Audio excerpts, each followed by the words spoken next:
வணக்கம் நேயர்களே, இது நம் நலம் நிகழ்ச்சி. இந்த நிகழ்ச்சியை நமக்கு யாரெல்லாம் வழங்கிட்டு இருக்காங்க அப்படின்னா, Udhavum Ullangal, Nellai cancer care centre and give to Asia, இவங்க எல்லாரும் தான் இந்த நிகழ்ச்சியை நமக்கு வழங்கிட்டு இருக்காங்க. இந்த நிகழ்ச்சியில நாம உலகையே ஆட்டி படைச்சிட்டு இருக்கக்கூடிய கொரோனாங்கிற பெருந்தொற்றை பற்றி தான் பேச போகிறோம்.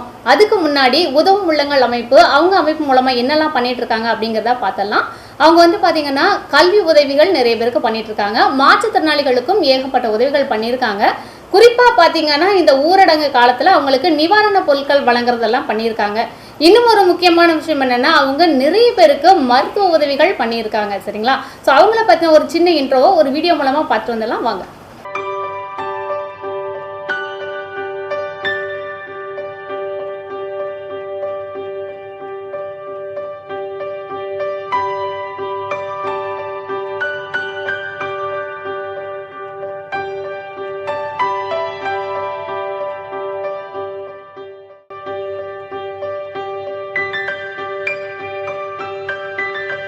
ஏழை எளிய மக்களுக்கு பல்வேறு நலத்திட்ட உதவிகளை செய்து வரும் உதவும் உள்ளங்கள் தொண்டு நிறுவனம் நெல்லை கேன்சர் கேர் சென்டர் மற்றும் கிவ் டு ஏசியா இணைந்து மக்களுக்கு செய்த சேவைகள் குறித்து ஒரு சிறிய தொகுப்பினை பார்ப்போம்.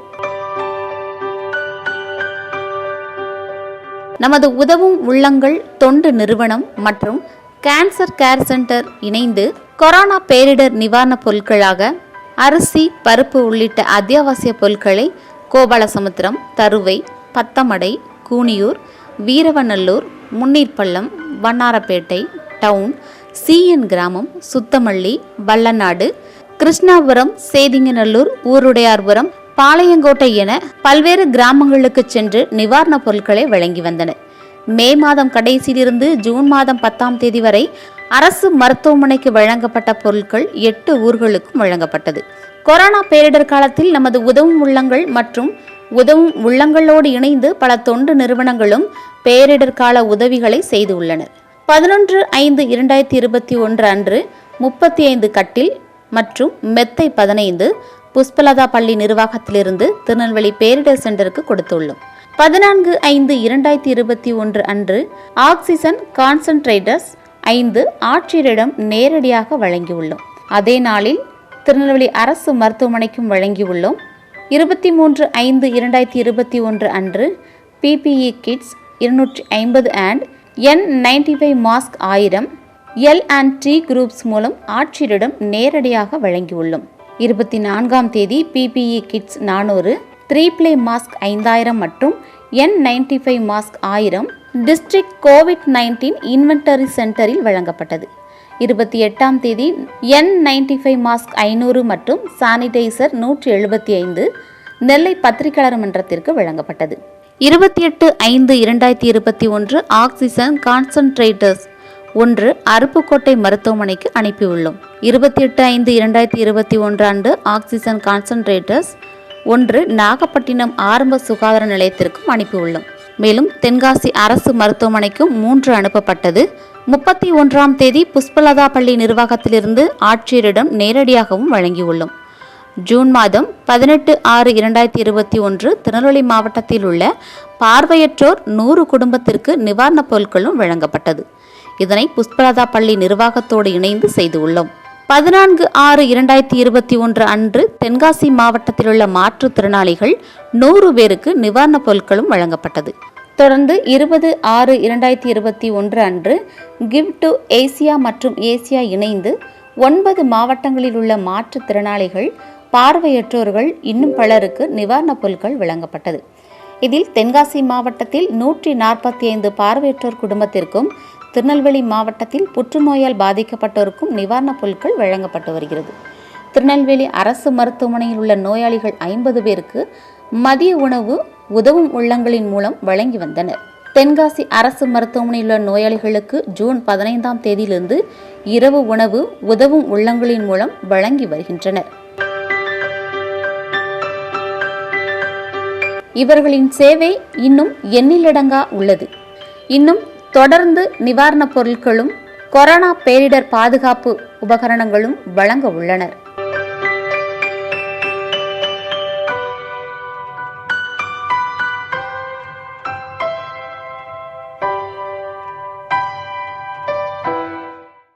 ஓகே நேயர்களே, நீங்க உதவும் உள்ளங்கள் பற்றி அந்த விஷயம் வந்துட்டு பார்த்துட்டு வந்திருப்பீங்க. பொதுவாகவே நம்ம மா டிவியில் வந்துட்டு பார்த்தீங்கன்னா ஒரு முக்கியமான நாள் அப்படின்னா கண்டிப்பாக நம்ம வந்துட்டு அன்னைக்கு அது பார்த்தீங்கன்னா ஒரு சிறப்பு நிகழ்ச்சி வச்சிருப்போம். அது உங்களுக்கே தெரியும்.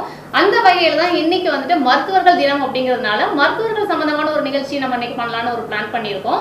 அதுவும் முக்கியமாக வந்துட்டு பார்த்தீங்கன்னா கொரோனா அப்படிங்கிற இதை பற்றி அந்த பெருந்தொற்று நிறைய பேருக்கு வந்துட்டு பயம், சந்தேகங்கள், நிறைய கேள்விகள் நிறைய இருக்கு. ஸோ அது சம்மந்தமாக பேசுறதுக்காக தான் இந்த நிகழ்ச்சியில் வந்துட்டு நம்ம உட்காந்துருக்கோம். நம்மளோட பேசுறதுக்காக, அதாவது கொரோனா பெருந்தொற்று பற்றி நமக்கு இருக்கக்கூடிய சந்தேகங்கள், தயக்கங்கள், கேள்விகள் இது எல்லாத்துக்கும் பதில் சொல்றதுக்காக திருநெல்வேலி மாவட்டத்திலேயே தலை சிறந்த 2 மருத்துவர்கள் நம்மளோட இருக்காங்க. அவங்க யாருன்னு பார்த்தலாம். இவங்க வந்துட்டு doctor Arumugam sir, cancer specialist. வணக்கம் சார். வணக்கம். அவங்க வந்துட்டு பார்த்தீங்கன்னா doctor Ratnakumar sir, professor of medicine. So அவங்களுக்கு ஒரு வணக்கம் சொல்லினா. வணக்கம் சார். ஸோ நம்ம 2 மருத்துவர்களும் வந்துட்டு பார்த்தீங்கன்னா நம்ம மாவட்டத்துக்கு கிடைச்ச ஒரு மிகப்பெரிய மருத்துவர்கள்னு சொல்லலாம். இவங்க வந்துட்டு கையில் எடுத்துருக்கக்கூடிய பேஷண்ட்ஸ் வந்துட்டு பார்த்தீங்கன்னா நிறைய பேஷண்ட்ஸ் வந்து அவங்க க்யூர் பண்ணியிருக்காங்க. கணக்கு பண்ணி சொல்ல முடியாத அளவுக்கு அவ்வளோ பேஷண்ட்ஸ் வந்து அவங்க பார்த்துருக்காங்க. அதில் வந்துட்டு பார்த்தீங்கன்னா எல்லாருமே வந்துட்டு மிகச்சிறந்த குணமடைந்து வீட்டுக்கு போயிருக்காங்க அப்படின்னு தான் சொல்லணும். ஸோ அதுக்கு முன்னாடி நம்ம அவங்கள்ட்ட வந்துட்டு பேசிடலாம், சரிங்களா? நானே பேசியிருக்க கூடாது. ஸோ வணக்கம் சார். வணக்கம். முதலாவதாக கொரோனா அப்படிங்கிற இந்த பெருந்தொற்று நிறைய பேருக்கு வந்துட்டு எப்படி வரும், எப்படி இருக்கும் அப்படின்னு தெரியாமல் நிறைய பேர் இருக்காங்க. நிறைய பேர் வந்துட்டு பாதிக்கப்பட்டிருக்கவும் செய்கிறாங்க இல்லையா சார்? ஸோ இப்போ வந்துட்டு என்னதான் வந்துட்டு மாஸ்க்கு, சானிடைசர் இதெல்லாம் போட்டுட்டு சமூக இடைவெளி இதெல்லாம் கரெக்டாக ஃபாலோ பண்ணினாலும் எங்கே நமக்கு கொரோனா வந்துருமோன்னு பயந்துட்டு இருக்காங்கல்ல, அவங்களுக்கு எப்படி வந்துட்டு கொரோனா வந்துட்டு வரும், என்ன செஞ்சால் கொரோனா வர்றதுக்கான வாய்ப்புகள் இருக்குது சார்? முதலில் நம்முடைய மா டிவி நேயர்கள் அனைவருக்கும் என்னுடைய வணக்கத்தை தெரிவித்துக் கொள்கிறேன். இப்போ கடந்த 1 வருட காலமாக நம்ம வந்து எல்லா வியாதியையும் மறந்து எல்லாருமே வந்து கொரோனாங்கிறத பற்றி தான் பேசிகிட்டு இருக்கிறோம். ஸோ அந்த வியாதியினுடைய அச்சம் வந்து எல்லாருக்குமே இருக்குது. ஈவன் டாக்டர்ஸாக இருந்தாலும் சரி, நோயாளிகளாக இருந்தாலும் சரி, அத்தனை பேருக்குமே இருக்குது. காரணம் வந்து அதற்கான சரியான வழிமுறைகள் எதுவுமே வந்து இன்னும் முழுவதுமாக ஆராய்ச்சிகள் முடிவுகள் வரவில்லை. ஸோ இப்போ நம்ம பண்ணிகிட்டு இருக்கக்கூடிய எல்லா ட்ரீட்மெண்ட்டுமே வந்து ஒரு WHO சொன்ன கைட்லைன்ஸ், நம்ம இந்தியன் கவர்மெண்ட் சொல்லக்கூடிய கைட்லைன்ஸ், அந்த கைட்லைன்ஸை ஃபாலோ பண்ணி தான் நம்ம எல்லாருக்கும் ட்ரீட்மெண்ட்லாம் பண்ணிட்டுருக்கோம். ஸோ அதனால் எந்த ட்ரீட்மெண்ட் வந்து கரெக்டான ட்ரீட்மெண்ட், இப்போ ஒரு டைஃபாய்டு காய்ச்சல்னால் அதுக்கு இந்த மருந்து தான் கொடுக்கணுங்கிறது ஒரு தெளிவான ஒரு விளக்கம் இருக்கிறது மாதிரி இதுக்கு வந்து இதுதான் அப்படிங்கிற மாதிரி இல்லாததுனால எல்லாருக்குமே அந்த பயம். ஒரு ட்ரீட்மெண்ட்டை நம்ம கண்டுபிடிச்சிட்டோம் அப்படின்னா அந்த பயம் போயிடும். இதுதான் இதுக்கான சரியான தீர்வு அப்படின்னு தெரிஞ்சிருச்சுன்னா அந்த பயம் மட்டும் பயம் இருக்காது. இது ஒரு வியாதி வருது, அந்த வியாதிக்கு ஒரு ட்ரீட்மெண்ட் இருக்கு, இந்த மாத்திரையை சாப்பிட்டா சரியா போயிடும். ஒரு ஹார்ட் அட்டாக் வருது, அதுக்கு ஒரு ஸ்டெண்டிங் பண்ணா சரியா போயிடும் அப்படிங்கிற ஒரு தீர்வு இருக்கு இல்லையா? அந்த மாதிரி தீர்வான ஒரு ட்ரீட்மெண்ட் வந்து இல்லாததுனால தான் எல்லாருக்கும் அந்த பயம். ஸோ மற்றபடி நமக்கு வந்து இதில் வந்து வராமல் தடுக்கிறது தான் நம்மளுடைய வழிமுறைகளை நம்ம பின்பற்ற வேண்டியது. அது ஆல்ரெடி நமக்கு கவர்மெண்ட் சொல்லக்கூடிய எல்லா கைட்லைன்ஸையும் நம்ம ஃபாலோ பண்ணணும். அதில் வந்து எல்லாருக்கும் சொல்கிற மாதிரி மாஸ்க் போடுறது, சானிடைசர் யூஸ் பண்ணுறது, சோஷியல் டிஸ்டன்சிங் அதை கீப் பண்ணுறது, இதெல்லாமே வந்து ரொம்ப முக்கியமானது. இதில் கண்டிப்பாக வந்து நம்மளால் ஜெயிக்க முடியும். இதை மட்டும் கரெக்டாக ஃபாலோ பண்ணாலே ஜெயிக்க முடியும். அதாவது அரசாங்கம்னு சொல்லி தான் நம்ம ஒன்று சொல்லி கேட்கணும்னு அவசியம் இல்லை. நம்ம ஒவ்வொருத்தருமே ஸோ நாம் எல்லாரும் சேர்ந்தது தான் அரசாங்கம். ஸோ அப்படிங்கும்போது நாம் வந்து எந்த அளவுக்கு அரசாங்கத்துக்கு ஒத்துழைப்பு கொடுக்குறோங்கிறது தான் இந்த இது. மக்கள் வந்து நம்மளுடைய எக்கனாமி, நான் வருமானத்துக்கு என்ன பண்ணுவேன், நான் படைப்புக்கு என்ன பண்ணுவேன், இப்படின்னு தான் ஜென்ரலாக நம்ம பேசுகிறது எல்லாமே பேசிகிட்டு இருக்கிறோம். ஆக பட்சத்தில் நான் நிறைய பேர்கிட்ட சொல்கிறது தான், அதாவது நம்ம வந்து உயிர் வாழ்கிறதுக்கு தேவை வந்து 75 கிராம் குளுக்கோஸ் தான். அந்த 75 கிராம் குளுக்கோஸ் வந்து 2 கப்பு கஞ்சிலேயே கிடைக்கும். ஸோ அதை நாம் சாப்பிட்டுட்டு ஒரு மாதம் அந்த ஊரடங்கு மாதிரி கடைபிடிச்சோம்னா கண்டிப்பாக நம்ம வந்து இந்த இதில் வந்து வெற்றி பெறலாம். அந்த வெற்றிங்கிறது வந்து நாம் அரசாங்கத்துக்கு நாமளும் கை கொடுக்கணும். ஸோ அரசாங்கம் மட்டுமே இதை நீ பண்ணணும், அதை பண்ணணும், ஏன் அதை பண்ணலை, இதை பண்ணணும் குறை சொல்கிறதுக்கு மட்டும்தான் நம்மளுடைய மக்கள் இருக்கிறாங்களே தவிர அதுக்கு நாம என்ன பண்ணணும் அப்படிங்கிறது தான் நம்ம பார்க்கணும். கண்டிப்பாக மக்களும் மட்டும் ஒத்துழைப்பு கொடுக்கணும். கண்டிப்பாக. ஸோ இதை எல்லாத்தையும் தாண்டி கொரோனா வந்துருச்சு, அவங்களுக்கு வந்துட்டு நான் சானிடைசர் யூஸ் பண்ணுறேன், மாஸ்க் எல்லாம் போட்டிருக்கேன், சோசியல் டிஸ்டன்ஸ் எல்லாம் மெயின்டைன் பண்ணியும் கூட ஒரு நபருக்கு வந்துட்டு கொரோனா வந்திருக்கு அப்படின்னா அவங்க எந்தெந்த அறிகுறிகள் மூலமாக தெரிஞ்சுக்கணும்? ஸோ ரொம்ப காமனாக நமக்கு பார்க்கக்கூடியது வந்து, அதாவது கொரோனா முதல் அலைக்கும் 2வது அலைக்கும் நிறைய வித்தியாசம் இருந்தது. ஸோ முதல் அலையில் வந்து நம்ம ஒரு டைம் கொடுத்துருந்தாங்க, ஒரு குவாரண்டைன் டைம் வந்து ஒரு 14 டேஸ் கொடுத்துருந்தாங்க. ஒரு ஆள் ஒரு தடவை எக்ஸ்போஷர் ஆனால் ஒரு 14 நாள் வரைக்கும் கூட அவங்கள வாட்ச் பண்ணிகிட்டே இருக்கணும், இன்னொருத்தருக்கு வந்து வருதாங்கிற மாதிரி. இந்த தடவை வந்து வேவ்ஸில் வந்து 2-3 டேஸ்லேயே வந்து எல்லா சிம்டம்ஸும் வந்துடும். ஸோ ஃபஸ்ட்டு சிம்டம்ஸ் காமனாக எல்லாருக்கும் வர்றது வந்து பாடி பெயின் அண்டு ஃபீவர். இதுதான் அவங்க ஃபஸ்ட் நோட்டீஸ் பண்ணுறாங்க. அதுக்கப்புறம் வந்து இந்த ஸ்மெல் தெரியாமல் போகிறது, டேஸ்ட்டு தெரியாமல் போகிறது, இதில் இந்த மாதிரி அறிகுறிகள் இருந்தால் உடனே நம்ம வந்து செக் பண்ண வேண்டியது வந்து இந்த ஸ்வாப் டெஸ்ட்டுகளை எடுத்து பார்த்துடணும். அதாவது நிறைய பேர் வந்து எனக்கு அது இல்லை, எனக்கு அது வராது அப்படிங்கிற ஒரு எண்ணத்தில் இருக்கிறாங்க. அதாவது முன்னாடி முதல் அலையில் வந்து இந்த மாதிரி கண்டுபிடிச்ச உடனே வந்து ஆம்புலன்ஸ் வந்து நிற்கிறது, நம்மளை கூட்டிகிட்டு போய் ஆஸ்பத்திரியில் கொண்டு வச்சிடுறது இப்படிங்கிற இருந்ததுனால இப்போ வந்து அந்த இதை வந்து நமக்கு வராது, நம்ம வந்தால் நம்மளை கூட்டிகிட்டு போயிடுவாங்க அப்படிங்கிற ஒரு பயம் வந்து மக்களுக்கு இருக்குது. அந்த பயம் இல்லாமல் நம்ம அந்த டெஸ்ட்டை பண்ணணும், நமக்கு இருக்கான்னு பார்த்துடணும். ஏன்னா இருந்தால் நம்மளோட மட்டும் போகிறதில்ல, மற்றவங்களுக்கும் பரவுது, நம்மளால் மற்றவங்களுக்கு பரவுது அப்படிங்கிறது. அதே மாதிரி இந்த தடவை வந்து இன்ஃபெக்டிவிட்டி ரேட் அதிகம். ஒரு வீட்டில் ஒருத்தருக்கு பாதிப்பு வந்தால் போது அந்த வீட்டில் உள்ள அத்தனை பேருக்கும் கண்டிப்பாக இன்ஃபெக்ஷன் வர்றதுக்கு ரொம்ப சான்சஸ் இருந்தது. அப்படி தான் நாங்கள் நிறைய கேசஸ் பார்த்தோம். ஃபேமிலியாக அஃபெக்ட் ஆனாங்க. ஸோ அதனால நம்ம வந்து 3வது அலைங்கிறது வந்து நமக்கு எப்படி இருக்குங்கிறதே தெரியாது. ஸோ அதனால இது வந்து ஃபீவர், பாடி பெயின் ரொம்ப அதிகமாக இருக்குது. இருமலுங்கிறதெல்லாம் கொஞ்ச நாள் கழிச்சு, ஒரு 5 நாள் 6 நாள் கழிச்சு இந்த மாதிரி ரொம்ப காஃப் வருது, அதெல்லாம் வரும். அப்படிலாம் வந்ததுன்னா கொஞ்சம் வார்னிங் சைன், அதாவது உடனே போய் நம்ம ஹாஸ்பிட்டல் அட்மிஷன் ஆக வேண்டிய மாதிரிலாம் ட்ரீட்மெண்ட் எடுக்க வேண்டியது. ஃபீவர் வந்திருக்கு, இருமல் வந்திருக்கனாலே நம்ம வந்துட்டு முதல்ல என்ன பண்ணணும் சிறப்போம்? அதாவது நம்ம 3 டேஸ் இருக்கு. அதாவது இப்போ வந்து ஒரு சில டிசீசஸ் வந்து சீசனல் டிசீசஸ்னு இருக்கும். நீங்கள் பார்த்தீங்கன்னா டெங்கு ஃபீவர்னா அது ஒரு பர்டிகுலர் சீசனில் தான் வரும். ஸோ அந்த ஃபீவரில் வரக்கூடிய அந்த சீசனில் வரக்கூடிய எல்லா ஃபீவருமே டெங்கு தான். நிறைய பேர் எனக்கு டெங்கு டெஸ்ட் பார்த்துட்டேன்னா நெகட்டிவ், பாசிட்டிவ் கிடையாது, எனக்கு கவுண்ட் எல்லாம் நார்மலாக தான் இருக்குது. நார்மலாக இருக்கிற வரைக்கும் நல்லது. ஆனால் வந்து இல்லைன்னு சொல்கிறத விட நமக்கு இருக்காங்கிறத செக் பண்ணணும். ஸோ செக் பண்ணுறதுக்கு இப்போதைக்கு நமக்கு இருக்கக்கூடிய டெஸ்ட் வந்து RT-PCR ஸ்வாப் டெஸ்ட் தான். அது நேசல் அண்டு த்ரோட் 2 இடத்துலையும் எடுக்கிறாங்க. எடுத்து அதை நம்ம டெஸ்ட் பண்ணி பார்த்துட்டு அதில் இருந்ததுன்னா நம்ம 100% நம்மளை வந்து ஒன்று ஐசோலேட் பண்ணிக்கணும். ஹோம் ஐசோலேஷன் அல்லது இந்த ஐசோலேஷன் சென்டர்ஸ் இருக்கு இல்லையா, அந்த மாதிரி இடங்களில் போய் நம்மளை தனிமைப்படுத்திக்கிட்டோம்னா அடுத்தவங்களுக்கு பரவாமல் நம்ம பண்ணிக்கலாம். ஒன்றும் பயப்படணும்னு அவசியமே கிடையாது. பட் அந்த ஃபீவர் எனக்கு வந்ததை மறைச்சிக்கிட்டு, அப்புறம் எனக்கு அந்த பாடி பெயின்லாம் ஒரு வாரத்துக்கு முன்னாடி இருந்ததுங்கிறத மறைச்சிக்கிட்டு, ஒன்றுமே இல்லாமல் நார்மலாக சுற்றிட்டு அப்புறம் ஒரு வாரம் கழித்து அவங்களுக்கு அந்த இருமல்லாம் வரும்போது பார்த்தீங்கன்னா லங்ஸ் எல்லாம் அஃபெக்ட் ஆகிடும். அதனால ஏர்லியராக நம்ம வந்தால் கண்டிப்பாக ஏர்லியராக வந்து அட்மிஷன் ஆகி ட்ரீட்மெண்ட் எடுத்தவங்க எல்லாம் நல்லாவே போயிருக்காங்க. ரொம்ப ரொம்ப தாமதிச்சு, அதாவது இது கொரோனாவா இருக்காது அப்படின்னு அவங்களாவே நினச்சிக்கிட்டவங்க தான் அதிகமாக பாதிக்காங்க. ஸோ சார் வந்து சொன்ன விஷயங்கள் உங்களுக்கு கண்டிப்பாக புரிஞ்சிருக்கும்னு நினைக்கிறேன். இதே மாதிரியான சிம்டம்ஸ் உங்களுக்கு இருந்துச்சு அப்படின்னா தயவுசெய்து நாள் கடத்தாமல் உடனடியாக நீங்கள் வந்துட்டு பயப்பட வேணாம். முக்கியமாக அவங்க சொல்கிறது அதுதான், நீங்கள் வந்துட்டு பயப்பட தேவையே இல்லை. நீங்கள் வந்துட்டு எந்த அளவுக்கு சீக்கிரமாக இந்த மாதிரியான அறிகுறிகள் இருக்கும்போது மருத்துவமனைக்கு போகிறீங்களோ அந்த அளவுக்கு வந்துட்டு உங்களுக்கு சீக்கிரமாக க்யூர் ஆகிறதுக்கு வாய்ப்பு இருக்குன்னு சொல்லியிருக்காங்க. அண்ட் இது சம்மந்தமாக எனக்கு இன்னொரு சந்தேகம் வந்திருக்கு. நம்ம வந்துட்டு அந்த டவுட் வந்துட்டு ரத்னகுமார் சார்கிட்ட கேட்டுடலாம். சார் வந்து இப்போ கொரோனாவுக்கு வந்துட்டு என்னென்ன சிம்டம்ஸ் எல்லாம் இருக்குன்னு சார் சொல்லியிருக்காங்க. நிறைய பேர் சொல்கிறாங்க சிம்டம்ஸ் இல்லாமல் கூட கொரோனா வருமாமே, அப்படியானாலும் சில பேர் கொஞ்சம் அவங்க வந்துட்டு கேள்விப்பட்டாங்களா இல்லை எதுலையும் படித்தாங்களா தெரியல, அப்படியும் கேட்குறாங்க. அந்த மாதிரி அறிகுறிகளே இல்லாமல் கூட கொரோனா வர்றதுக்கு வாய்ப்பு இருக்கா? ஆமாம்மா, அறிகுறிகளே இல்லாமல் கூட கொரோனா வருவதற்கு வாய்ப்பு உண்டு. அதுக்கு பேர் ஏசிம்டமேட்டிக் இன்ஃபெக்ஷன் அப்படின்னு பேர். Okay sir. இன்னைக்கு நம்ம ஊர்ல ஒரு 200 பேருக்கு பாசிட்டிவ்னா ஒரு 300 பேருக்கு ஏசிம்டமேட்டிக்கா இருக்கிறதுக்கான வாய்ப்புகள் அதிகம். அப்ப எப்படி அவங்க வந்துட்டு தனக்கு கொரோனா இருக்கு அப்படிங்கறத தெரிஞ்சுக்க முடியும்? அது கொஞ்சம் கடினமான விஷயம் தான். நம்ம வீட்டுல யாருக்கோ கொரோனா இருந்தோ, நம்ம வீட்டு அருகில் யாருக்கோ கொரோனா இருந்தோ, நம்ம அலுவலகத்தில் நம்ம வேலை பார்க்கும் இடத்தில் யாருக்கோ கொரோனா இருந்தாலும் நம்ம பாதுகாப்பாக இருந்தது. அதற்குரிய வழிமுறைகளை கடைபிடிக்க வேண்டும். டெஸ்ட் எடுக்க வேண்டும் என்றால் உடனடியாக எடுத்துக்கொள்ள வேண்டும். அதுபடி ஏசிம்டமேட்டிக் இன்ஃபெக்ஷன் வந்து நம்ம அறியாமல் வருது, சிம்டம்ஸே கிடையாது. ரைட். ஸோ திருநெல்வேலியில கூட ஒரு நாள் தெருவில் போய்கொண்டிருந்த விதிமுறைகளை மீறி ஒரு 100 பேருக்கு டெஸ்ட் பண்ணதுல ஒரு 30 பேர்கிட்ட பாசிட்டிவ் வரும். ஆனா அது அவங்களுக்கே தெரியாம இருக்கு. அவங்களெல்லாம் ஏசிம்டமேட்டிக் இன்ஃபெக்ஷன். சரிங்க சார். இப்போ வந்துட்டு அவங்களுக்கு வந்துட்டு தனக்கு கொரோனா இருக்கு அப்படிங்கிறது தெரியாது. அப்போ அவங்க தெரியாம இருக்கும்போது இன்னும் அதிகமா தானே பாதிக்கப்பட்டிருப்பாங்க?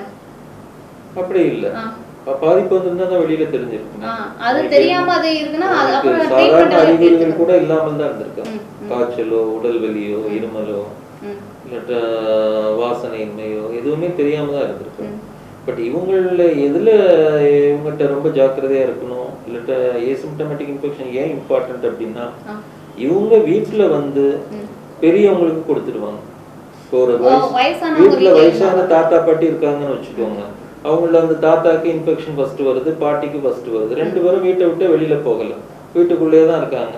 வாசல் கூட வந்தது இல்ல, நான் 1 வருஷமா வீட்டுக்குள்ளேயே தான் இருக்கேன், வாசல் கூட வந்தது இல்லைன்னு சொல்றாங்க. என்ன பேரன் வந்து வெளியில போயிட்டு அந்த வெளியில போயிட்டு வரவங்களால அவங்களுக்கு அஃபெக்ட் அவனுக்கு இன்ஃபெக்ஷன் இருந்திருக்கும், அவன் ஏசிம்டமேட்டிக்கா இருந்திருப்பான். he would have passed the infection to these old people.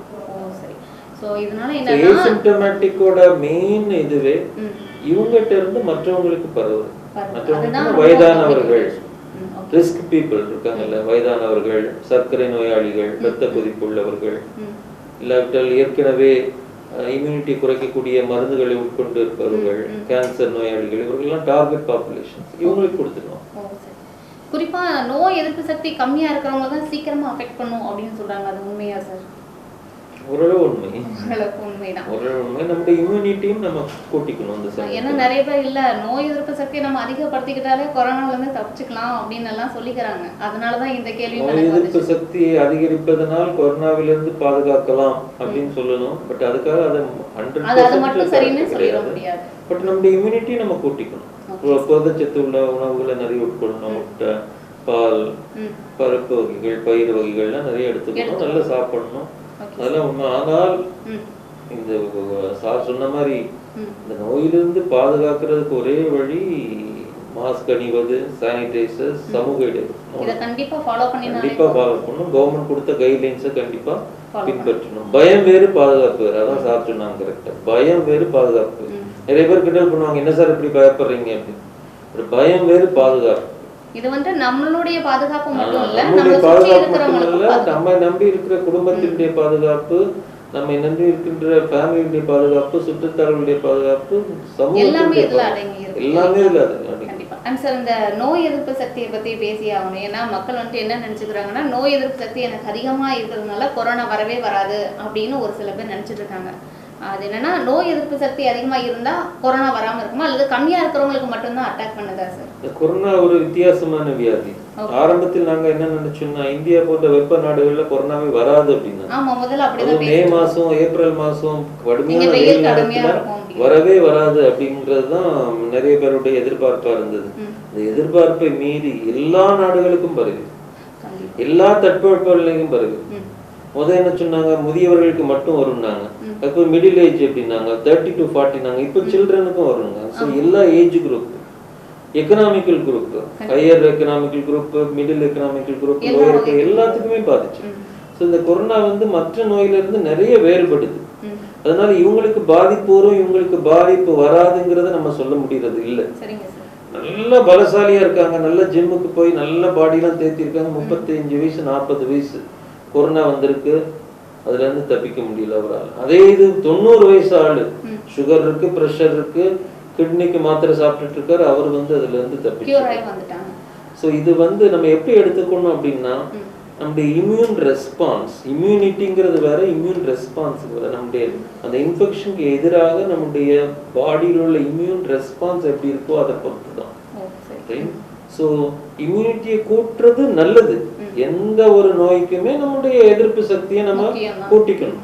So நல்ல சத்துள்ள ஆகாரங்கள் சாப்பிடணும், காய்கறிகள், கீரைகள், பழ வகைகள், பயிறு வகைகள், முட்டை எல்லாம் சாப்பிடணும். பட் அதனால கொரோனாவை தடுத்துடணும் அப்படின்னு சொல்ல முடியாது. பட் கொரோனாவை தடுக்கிறதுக்கு ஒரே வழி அனாவசியமா வெளியில போகாம இருக்கணும், கவர்மெண்ட் கொடுக்குற கைட்லைன்ஸை ஃபாலோ பண்ணணும், மாஸ்க் கண்டிப்பா போடணும், சானிடைஸ் பண்ணணும், சமூக இடைவெளி கண்டிப்பா பின்பற்றணும். நீங்க கடைக்கு போகலாம், கடைக்கு போகாம இருக்க முடியாது. கடைக்கு போகலாம், என்ன செய்யணும்னா ஒரு பேப்பர்ல எழுதிட்டு போகணும். ஒரு மெடிக்கல் ஸ்டோருக்கு போறோம், பேப்பர்ல எழுதிட்டு போகணும் என்னென்ன வாங்கணும் தேவை. அதை அந்த கடைக்கார்ட்ட கொடுத்துட்டு நீங்க வெளியில வந்து நிக்கணும். ஏன் 10 பேரும் ஒரே இடத்துல போய் கூட்டி நிக்கிறீங்க? ஒரு காய்கறி கடைக்கே போறோம், என்ன வேணும் எழுதி அவர்கிட்ட சீட்டை கொடுத்துடலாம், அவர் பேக் பண்ணி வச்சிருப்பாரு, கொஞ்ச நேரம் கழிச்சு போய் நீங்க வெளியில வரணும். சோ ஒரே இடத்துல கூடுறத தவிர்க்கணும். தேவையில்லாம வெளியே போக கூடாது. என்னென்ன வாங்கணும் இன்னைக்கு அப்படின்னு பிளான் பண்ணிட்டு மொத்தமா வெளியே. இப்ப மருத்துவர்களாக எங்களுக்கு வேற வழி இல்லை, நாங்க அங்கதான் போய் ஆகணும். ஆனால் நீங்கள் எல்லாம் வீட்டிலிருந்து உங்களை பாதுகாத்துக் கொள்வதற்கு கடவுள் மிகப்பெரிய அது வாய்ப்பு நாங்க உங்களுக்கு பண்ற ஒரு ஹெல்ப்பும் கூட, அதை கண்டிப்பா நாங்க செஞ்சுதான் ஆகணும். ஸோ இதனால டாக்டர் என்ன சொல்றாங்கன்னா, நோய் எதிர்ப்பு சக்தி அதிகமா இருக்கு அப்படிங்கிறது ஒரு விஷயம் இல்லை. நோய் எதிர்ப்பு சக்தி அதிகமா இருந்தாலும் குறைவா இருந்தாலும் கொரோனா கண்டிப்பாக தாக்குறதுக்கான வாய்ப்புகள் இருக்கு. என்ன ஒரு விஷயம்னா, நோய் எதிர்ப்பு சக்தி அதிகமா இருக்கிறவங்களுக்கு அந்த பாதிப்புகள் வேணா கம்மியா இருக்கும் இல்லையா சார்? இதுதான். ஸோ வந்துட்டு எனக்கு நோய் எதிர்ப்பு சக்தி நல்லா இருக்குன்னு சொல்லிட்டு நீங்க கண்டிப்பா கேர்லெஸ்ஸாக வந்துட்டு இருந்துடாதீங்க அப்படின்னு சொல்றாங்க. ஸோ இன்னொரு விஷயம் என்னன்னா, கொரோனா முதல் அலை 2வது அலையை தாண்டி இப்போ வந்துட்டு நம்ம 3வது அலையில இருக்கோம். 3வது அலை நெருங்கி வந்துட்டு இருக்கு. இந்த 3வது அலையில அதிகமா பாதிக்கப்பட போறது யாரு? இப்போ வந்து உங்களுக்கு எல்லாரும் ப்ரொஜெக்ட் பண்ணி சொல்றது வந்து குழந்தைகள் தான் அதிகமாக பாதிக்கப்படுவாங்க அப்படிங்கிறது 3வது அலையில. அப்படின்னு நம்ம எடுத்துக்கிட்டோம்னா, நீங்கள் ஜென்ரலாக பார்த்தீங்கன்னா இது வந்து ஒரு வைரஸ், நமக்கு மோட் ஆஃப் டிரான்ஸ்மிஷன் வந்து நம்ம ஏரோசால், அதாவது சுவாசம் மூலமாக தான் பரவுதுன்னு சொல்கிறோம். ஸோ இப்போ ரீசெண்டாக கூட நிறைய குழந்தைகள் வந்து அட்மிஷன் ஆனாங்க. அட்மிஷன் ஆனது வந்து அந்த ஏற்கனவே வைரஸ்னால உள்ள ஒரு பாதிப்புனால வந்தாங்க. அப்படின்னா என்னென்னா, 2வது அலையில வீட்டில் உள்ளவங்களுக்கும் பாதிப்பு வரதான் செஞ்சது. ஈவன் சின்ன குழந்தைகளாக இருந்தாலும் பெரியவங்க அந்த வீட்டில் அஃபெக்ட் ஆகிருந்தாங்கன்னா சின்ன குழந்தைக்கும் பாதிப்பு வந்துச்சு. அது வந்து நீங்கள் இனிமேல் வரக்கூடிய பாப்புலேஷன் ஒன்லி இப்போ பீடியாட்ரிக்ஸ் தான் பாதிக்கும் அப்படின்னு கிடையாது. அது பீடியாட்ரிக்ஸ் ஏன் அதிகமாக பாதிக்கிறதுக்கு வாய்ப்பு இருக்குது அப்படின்னு ஏன் சொல்கிறாங்கன்னா, இப்போ நம்ம எல்லாரும் இம்யூனைஸ் ஆகிட்டோம். இப்போ நிறையா வயசானவங்களுக்கு இம்யூனைசேஷன் கொடுத்தாச்சு. அடுத்த 40 வயசுக்கு மேலே எல்லாருக்கும் கொடுத்துட்டாங்க. இப்போ வந்து 18 to 45 வரைக்கும் அடுத்த கேம்பெயின் நடந்துட்டுருக்கு. ஸோ இவங்கெல்லாம் என்ன ஆகிடுறாங்க, இம்யூனைசேஷன் அட்லீஸ்ட் ஒரு டோஸாவது இப்போ ரிசீவ் பண்ணிடுறாங்க. அப்போ அதுக்கு அடுத்தது ரிசீவ் பண்ணாமல் இருக்கிறதுங்கிறது வந்து சைல்டு. ஸோ அதனால அந்த பாதிப்பு கொஞ்சம் அதிகமாக இருக்கலாம். ஸோ அதனால் நம்ம கவர்மெண்ட்டுடைய கான்சன்ட்ரேஷனும் இப்போ வந்து பீடியாட்ரிக்ஸு, குழந்தைங்க வார்டு இதெல்லாம் ரெடி பண்ணி எல்லாத்தையும் வைக்க சொல்லியிருக்காங்க. எல்லாமே இப்போதைக்கு ஆல்மோஸ்ட் வந்து ரெடியாக தான் வச்சுருக்கோம். லாஸ்ட் டைம் மாதிரி ஒன்றுக்கும் நம்ம அலையாமல் எல்லாம் கிளியராக பேஷண்ட் வந்ததும் வந்து ஆம்புலன்ஸில் வெயிட் பண்ணுறது இதெல்லாம் லாஸ்ட் டைம் இருந்தது இல்லையா? ஸோ அந்த அளவுக்கு இல்லாமல் மேனேஜ் பண்ணுறதுக்கு அரசாங்கம் அத்தனை ஆயத்தமான நடவடிக்கைகளும் எடுத்திருக்காங்க. ஸோ போன தடவை மாதிரி சிரமங்கள் வந்துட்டு இருக்காது. இருந்தாலும் குழந்தைங்க மட்டும் நம்ம இன்னும் கேர்ஃபுல்லாக பார்த்துக்கணும். அப்போ சார், இப்போ குழந்தைங்களுக்கு வந்துட்டு அந்த கொரோனா வந்து பாதிக்கப்பட்டிருக்கு அப்படின்னா அவங்களுக்கும் இதே அறிகுறிகள் தான் இருக்கும்? அறிகுறிகள் அப்படி தான் இருக்கணும். எல்லாருக்குமே வரக்கூடிய ஒரு வைரஸுக்கு நம்ம உடம்புக்குள்ளே வந்தால் நார்மலாக எந்த வைரஸாக இருந்தாலும் சரி, அது வந்தால் நம்மளுடைய இம்யூனிட்டியுடைய ரெஸ்பான்ஸ்னால தான் அந்த ஃபீவர், அதனுடைய எதிர்ப்பு சக்திக்கு நம்ம வரக்கூடிய உடம்புல வரக்கூடிய விளைவுகள், அந்த விளைவுகள் எல்லாருக்கும் ஒரே மாதிரி தான் வரும். ஸோ அதே மாதிரி பாடி பெயின்லாம் சொல்ல தெரியாதா இருக்கலாம் பிள்ளைங்களுக்கு. இல்லைன்னா வந்து ஃபீவர் மட்டும் நம்ம ஐடென்டிஃபை பண்ண முடியும். அதை வச்சுக்கிட்டு செக் பண்ணிக்கிறேன். ஸோ நார்மலாக வந்துட்டு இனிமேல் குழந்தைங்களுக்கு வந்துட்டு ஃபீவர்னு வரும்போது யூஸ்வலாக நம்ம கொடுக்கக்கூடிய அந்த ஃபீவர் டேப்லெட்டு டானிக் எல்லாம் அவாய்ட் பண்ணிட்டு உடனடியாக டாக்டரை பார்க்கணும். ஆனால் எப்படினாலும் அவங்களும் அந்த ஃபீவருக்குள்ள அதே சிறப்பு மாத்திரை தான் கொடுக்க போகிறாங்க. ஏன்னா இதுக்கு வந்து ஒரு ஆன்டிவைரல் தெரப்பின்னு கிடையாது. இப்போ நீங்கள் வந்து ஒரு வேறு வைரஸ்ன்னு எடுத்துக்கிட்டீங்க, ஒரு சிக்கன் பாக்ஸ் வருது, அதுக்கு நம்ம ஒரு ஆன்டி வைரஸ் கொடுக்குறோம். இந்த மாதிரியெல்லாம் ஒரு வைரல் தெரப்பி வந்து இதுக்கு கிடையாது. இதுக்கு ஒன்லி இம்யூனைசேஷன், நம்மளுடைய இம்யூனிட்டியை கூட்டுறதுக்கு இம்யூனைசேஷன் கொடுக்குறோம், ப்ரொடெக்ஷனுக்காக. ஸோ அதனால் இதுக்கு வந்து வந்த உடனே ஃபீவரை குறைக்கிறதுக்கு உள்ள மருந்துகள் மட்டும்தான் கொடுக்க முடியும். இப்போ நீங்கள் வந்து இதுக்கு முன்னாடி பார்த்தீங்கன்னா ஸ்வைன் ஃப்ளூ நமக்கு பன்றி காய்ச்சல்ங்கிறது வந்தது. அப்போ வந்து அதுக்கு ஒரு மாத்திரையை கண்டுபிடிச்சோம், நம்ம டாமி ஃப்ளூ அப்படின்னு ஒரு மாத்திரையை கண்டுபிடிச்சி, அந்த மாத்திரையை கண்டுபிடிச்சோன்னா 5 days போட்டால் அந்த ஃபீவர் சரியாயிருது அப்படிங்கிற ஒரு நிலைமைக்கு நம்ம வந்துட்டோம். இப்போ வந்து இதே மாதிரி ஒரு ட்ரீட்மெண்ட் ஆப்ஷன் வந்து இந்த வைரஸ்க்கு நம்ம கண்டுபிடிக்கணும். அப்பதான் வந்து நம்மளால வந்து சேஃபா இருக்க முடியும். வந்தாலும் இந்த மாத்திரையை சாப்பிட்டா சரியாயிரும் அப்படிங்கிற மாதிரி ஒரு சிச்சுவேஷன் ரிசர்ச்சஸ் போயிட்டு இருக்கு. அது வந்ததுன்னா இன்னும் ஹெல்ப்ஃபுல்லா இருக்கும். ஸோ இன்னும் வந்துட்டு மக்கள்கிட்ட இருக்கக்கூடிய கேள்விகள் நிறைய இருக்கு. ஸோ இதுவரையே நம்ம வந்துட்டு கொரோனாவுடைய அறிகுறிகள் அது வந்துச்சுன்னா உடனே என்ன செய்யணும் அப்படிங்கிறதெல்லாம் பேசணும். தொடர்ந்து பேசலாம். அந்த கொரோனா வந்துட்டு வந்ததுக்கு அப்புறம் என்ன மாதிரியான உணவு முறைகள், அவங்க என்னெல்லாம் செய்யலாம், என்னெல்லாம் செய்யக்கூடாது அப்படிங்கிறத தொடர்ந்து பேசலாம். ஓகே நேயர்களே, நம் நலம் நிகழ்ச்சியில் வந்துட்டு நீங்கள் கொரோனா பற்றின நிறைய உங்களுடைய கேள்விகளுக்கு வந்து நான் வந்துட்டு கேட்டுட்டு இருக்கேன். நம்ம டாக்டர்ஸ் எல்லாம் பதில் சொல்லிட்டு இருக்காங்க. இந்த பதில்கள் எல்லாமே உங்களுக்கு ரொம்ப பயனுள்ளதாக இருக்கும்னு நினைக்கிறேன். இன்னுமே வந்துட்டு நம்ம பேசக்கூடிய விஷயங்கள் நிறைய இருக்கு. அதாவது நம்ம வந்துட்டு கொரோனா வர்றதுக்கான அறிகுறிகள் கேட்டிருக்கோம். அறிகுறிகள் வந்ததுக்கு அப்புறம் என்னென்ன செய்யணுங்கிறத பேசியிருக்கோம். ஸோ இப்போ வந்துட்டு பார்த்தீங்கன்னா கொரோனா தடுப்பூசி வந்துட்டு எல்லோருமே 18 வயதுக்கு மேற்பட்ட எல்லோருமே வந்துட்டு கொரோனா தடுப்பூசி வந்துட்டு போட்டுட்டு இருக்காங்க. சார் கூட அதை இப்போ மென்ஷன் பண்ணியிருந்தாங்க. சார், இப்போ கொரோனா தடுப்பூசியை பற்றி மக்களுக்கு வந்துட்டு நிறைய பயம் கூட இருக்கு. நீங்க சொல்லியிருக்கீங்க 18 வயசு மேற்பட்ட எல்லாருமே வந்துட்டு கொரோனா தடுப்பூசி போடலான்னு சொல்லியிருக்கீங்க. அந்த பயம் இருக்கிறவங்களுக்கு நீங்க என்ன சொல்ல விரும்புறீங்க? இதில் வந்து வேக்சின் பற்றி பயப்படணும்னு அவசியம் இல்லை. ஏன்னா நம்ம வந்து எப்போ பிறந்ததுலேருந்தே நம்ம வந்து வேக்சின் வச்சு தான் போட்டுட்டு தான் இருக்கிறோம். பிசிஜி வேக்சின் ஆரம்பித்ததுலேருந்து எல்லா வேக்சினும் அந்தந்த ஏஜில் நம்ம போட்டுட்டு தான் இருக்கிறோம். அதனால் வேக்சினுக்கு ரிலேட்டட் காம்ப்ளிகேஷனுக்காக நம்ம பயப்படணும்னு அவசியம் இல்லை. ஸோ காம்ப்ளிகேஷனுங்கிறது வந்து எல்லாத்துலேயுமே இருக்கும். என் பிசிஜி வேக்சின் போடுறது அதுலேயும் காம்ப்ளிகேஷன்ஸ் இருக்குது. ஸோ அதனால் காம்ப்ளிகேஷன்ஸே இல்லாத ட்ரீட்மெண்ட் அப்படிங்கிறது வந்து எங்கேயுமே கிடையாது. ஈவன் நம்ம ஒரு தலைவலிக்கு போடக்கூடிய ஒரு பேராசிட்டமால் மாத்திரை போட்டால் கூட ஈவன் ஜாண்டிஸ் வரலாம். சிம்பிள் ஒரு பேராசிட்டமால் போட்டு உங்களுக்கு ஜாண்டிஸ் வந்த பேஷண்ட்ஸ் இருக்கிறாங்க. ஸோ எடுத்ததுலாம் தலைவலிக்கு மாத்திரையெல்லாம் போடக்கூடாது. ஸோ அதனால் அதே மாதிரி தான் காம்ப்ளிகேஷனே இல்லாத ட்ரீட்மெண்ட் கிடையாது. ஸோ அதனால் வேக்சின் இப்போ எதுக்காக வந்து ஒவ்வொரு வேக்சினையும் நம்ம இன்ட்ரடியூஸ் பண்ணி இதை கொடுக்குறோம்னா இந்த ரிஸ்க் பெனிஃபிட் ரேஷியோன்னு ஒன்று இருக்குது. போடுறதுனால என்ன ரிஸ்க் இருக்குது, போடுறதுனால என்ன பெனிஃபிட் இருக்குது. ஸோ பெனிஃபிட் அதிகமாக இருந்தால் ரிஸ்க் எடுத்து தான் ஆகணும். ஸோ இதுதான் வந்து logic for all treatment, not only for Covid treatment. எல்லா ட்ரீட்மெண்ட்டுக்கும் எல்லா ட்ரக்குக்கும் பெனிஃபிட் அதிகமாக இருக்கிற பட்சத்தில் நம்ம இதை கொடுக்க தான் செய்யணும். ஸோ அப்படிங்கும்போது அது கொடுக்கும்போது சில ரிஸ்க் இருக்க தான் செய்யும். அந்த ரிஸ்க்கை நம்ம எடுத்து தான் ஆகணும். அதனால் இப்போ வந்து நமக்கு தெரிஞ்ச வரைக்கும் நம்ம இங்கெல்லாம் வேக்சின் போட்டுருக்கோம். வேக்சின் போடுறதுனால வந்து எந்த ஒரு பெரிய காம்ப்ளிகேஷனும் இங்கே நம்ம நோட் பண்ணதாகவே இல்லை. ஸோ அதனால் நீங்கள் தாராளமாக அந்த வேக்சின்ஸை நம்ம எடுத்துக்கிறது தான் நல்லது. ஏன்னா இப்போதைக்கு நமக்கு இருக்கக்கூடிய ஒரே ஒரு வெப்பன் வந்து அது ஒன்று தான். ஸோ ஒன்று நம்ம வைரஸை பார்த்து ஒழிஞ்சிக்கிறது ஒன்று, அதை ஒழிஞ்சிக்கிறது மீன்ஸ் மாஸ்க் இதெல்லாம் போட்டுட்டு இருக்கிறது ஒன்று. இன்னொன்று வந்து அதுக்கு ஒரு செல்ஃப் ப்ரொடெக்ஷன் வந்து வேக்சினை போட்டு நம்மளுடைய இம்யூனிட்டி அதுக்கு தகுந்தாப்புல எதிர்ப்பாக டெவலப் பண்ணிக்கிறது ஒன்று. ஆனா வேக்சின் போட்டதுக்கு அப்புறம் கொரோனா வந்து நம்மள அஃபெக்ட் பண்ணவே பண்ணாது அப்படியா? அல்லது அப்படி கிடையாது. வேக்சின் போட்டதுக்கு அப்புறமும் வரலாம், வந்தால் அந்த பாதிப்பு கம்மியா இருக்கு. ஸோ இதுதான் இப்போதைக்கு அவங்க கொடுக்கக்கூடிய எக்ஸ்பிளனேஷன். ஸோ வேக்சின் போட்ட பிறகு நிறைய பேருக்கு வந்திருக்கு. ஈவன் நம்ம டாக்டர்ஸாக இருந்தாலுமே 2 டோஸ் வேக்சின், அது ஈவன் கோவிஷீல்டு போட்டிருந்தாலும் சரி, கோவேக்சின் போட்டிருந்தாலும் சரி வந்திருக்கு. ஆனால் அது வந்தாலும் அதனுடைய பாதிப்பு இப்போ நிறைய பேஷண்ட்டுடைய மார்டாலிட்டி அதிகமாக இருக்குது. அதாவது டெத் ரேட் வந்து அதிகமாக இருக்கக்கூடிய பேஷண்ட் யாரு பார்த்தீங்கன்னா நுரையீரல் பாதிப்பு அதிகமாக இருக்கும். ஸோ நுரையீரல் பாதிப்பு அதிகமாகி அவங்களுடைய சேச்சுரேஷன் குறையிறதுனால தான் அவங்க அந்த பாதிப்பு வரக்கூடிய பேஷண்ட்ஸ் வந்து இந்த வேக்சின் போட்டவங்கள்ட்ட கம்மி. ஸோ அதனால பேஷண்ட்டுடைய ஐசியூக்கு போகக்கூடிய பெர்சன்டேஜ் குறைவு, ஐசியூ ஸ்டே கம்மி, அப்படியே உள்ளே போனாலும் 2 நாளையில் ரெக்கவர் ஆகி வந்துடுறாங்க. இந்த மாதிரி உள்ள பெனிஃபிட் வந்து வேக்சின் போடக்கூடியவங்களுக்கு இருக்குது. ஸோ அதனால வேக்சின் போடுறது, அதனால் வேக்சின் போட்டால் வராதுன்னு நினச்சி போடக்கூடாது. வேக்சின் பாதிப்புல இருந்து நம்ம தப்பிச்சிடலாம், உயிர் சேதம் அடையாது அப்படிங்கிற ஒரு கான்ஃபிடென்ட்ல நீங்கள் போட்டுக்கலாம். அதாவது அந்த கோவிஷீல்டு கோவேக்சின் சொல்லி 2 விதமான இப்போதைக்கு நமக்கு அரசாங்கத்தில் நமக்கு இந்த 2 வேக்சின் நம்ம கொடுத்துருக்காங்க. அதுலேயும் வந்துட்டு என்னன்னா கோவிஷீல்டு பெஸ்ட்டா கோவேக்சின் பெஸ்ட்டான்னு சொல்லி ஒரு அது எப்பவுமே இக்கரைக்கு அக்கறை பிரச்சனைன்னு சொல்லுவாங்கல்ல, அதே மாதிரி தான் நமக்கு வந்து இதில் வந்து ஒன்று இப்போ கோவேக்சின் வந்து 2 டோஸ் ஷார்ட் டியூரேஷனில் போடுறோம். ஒன்று போட்டாச்சுன்னா அடுத்தது 4வது வாரத்தில் ஒன்று போடுறோம்.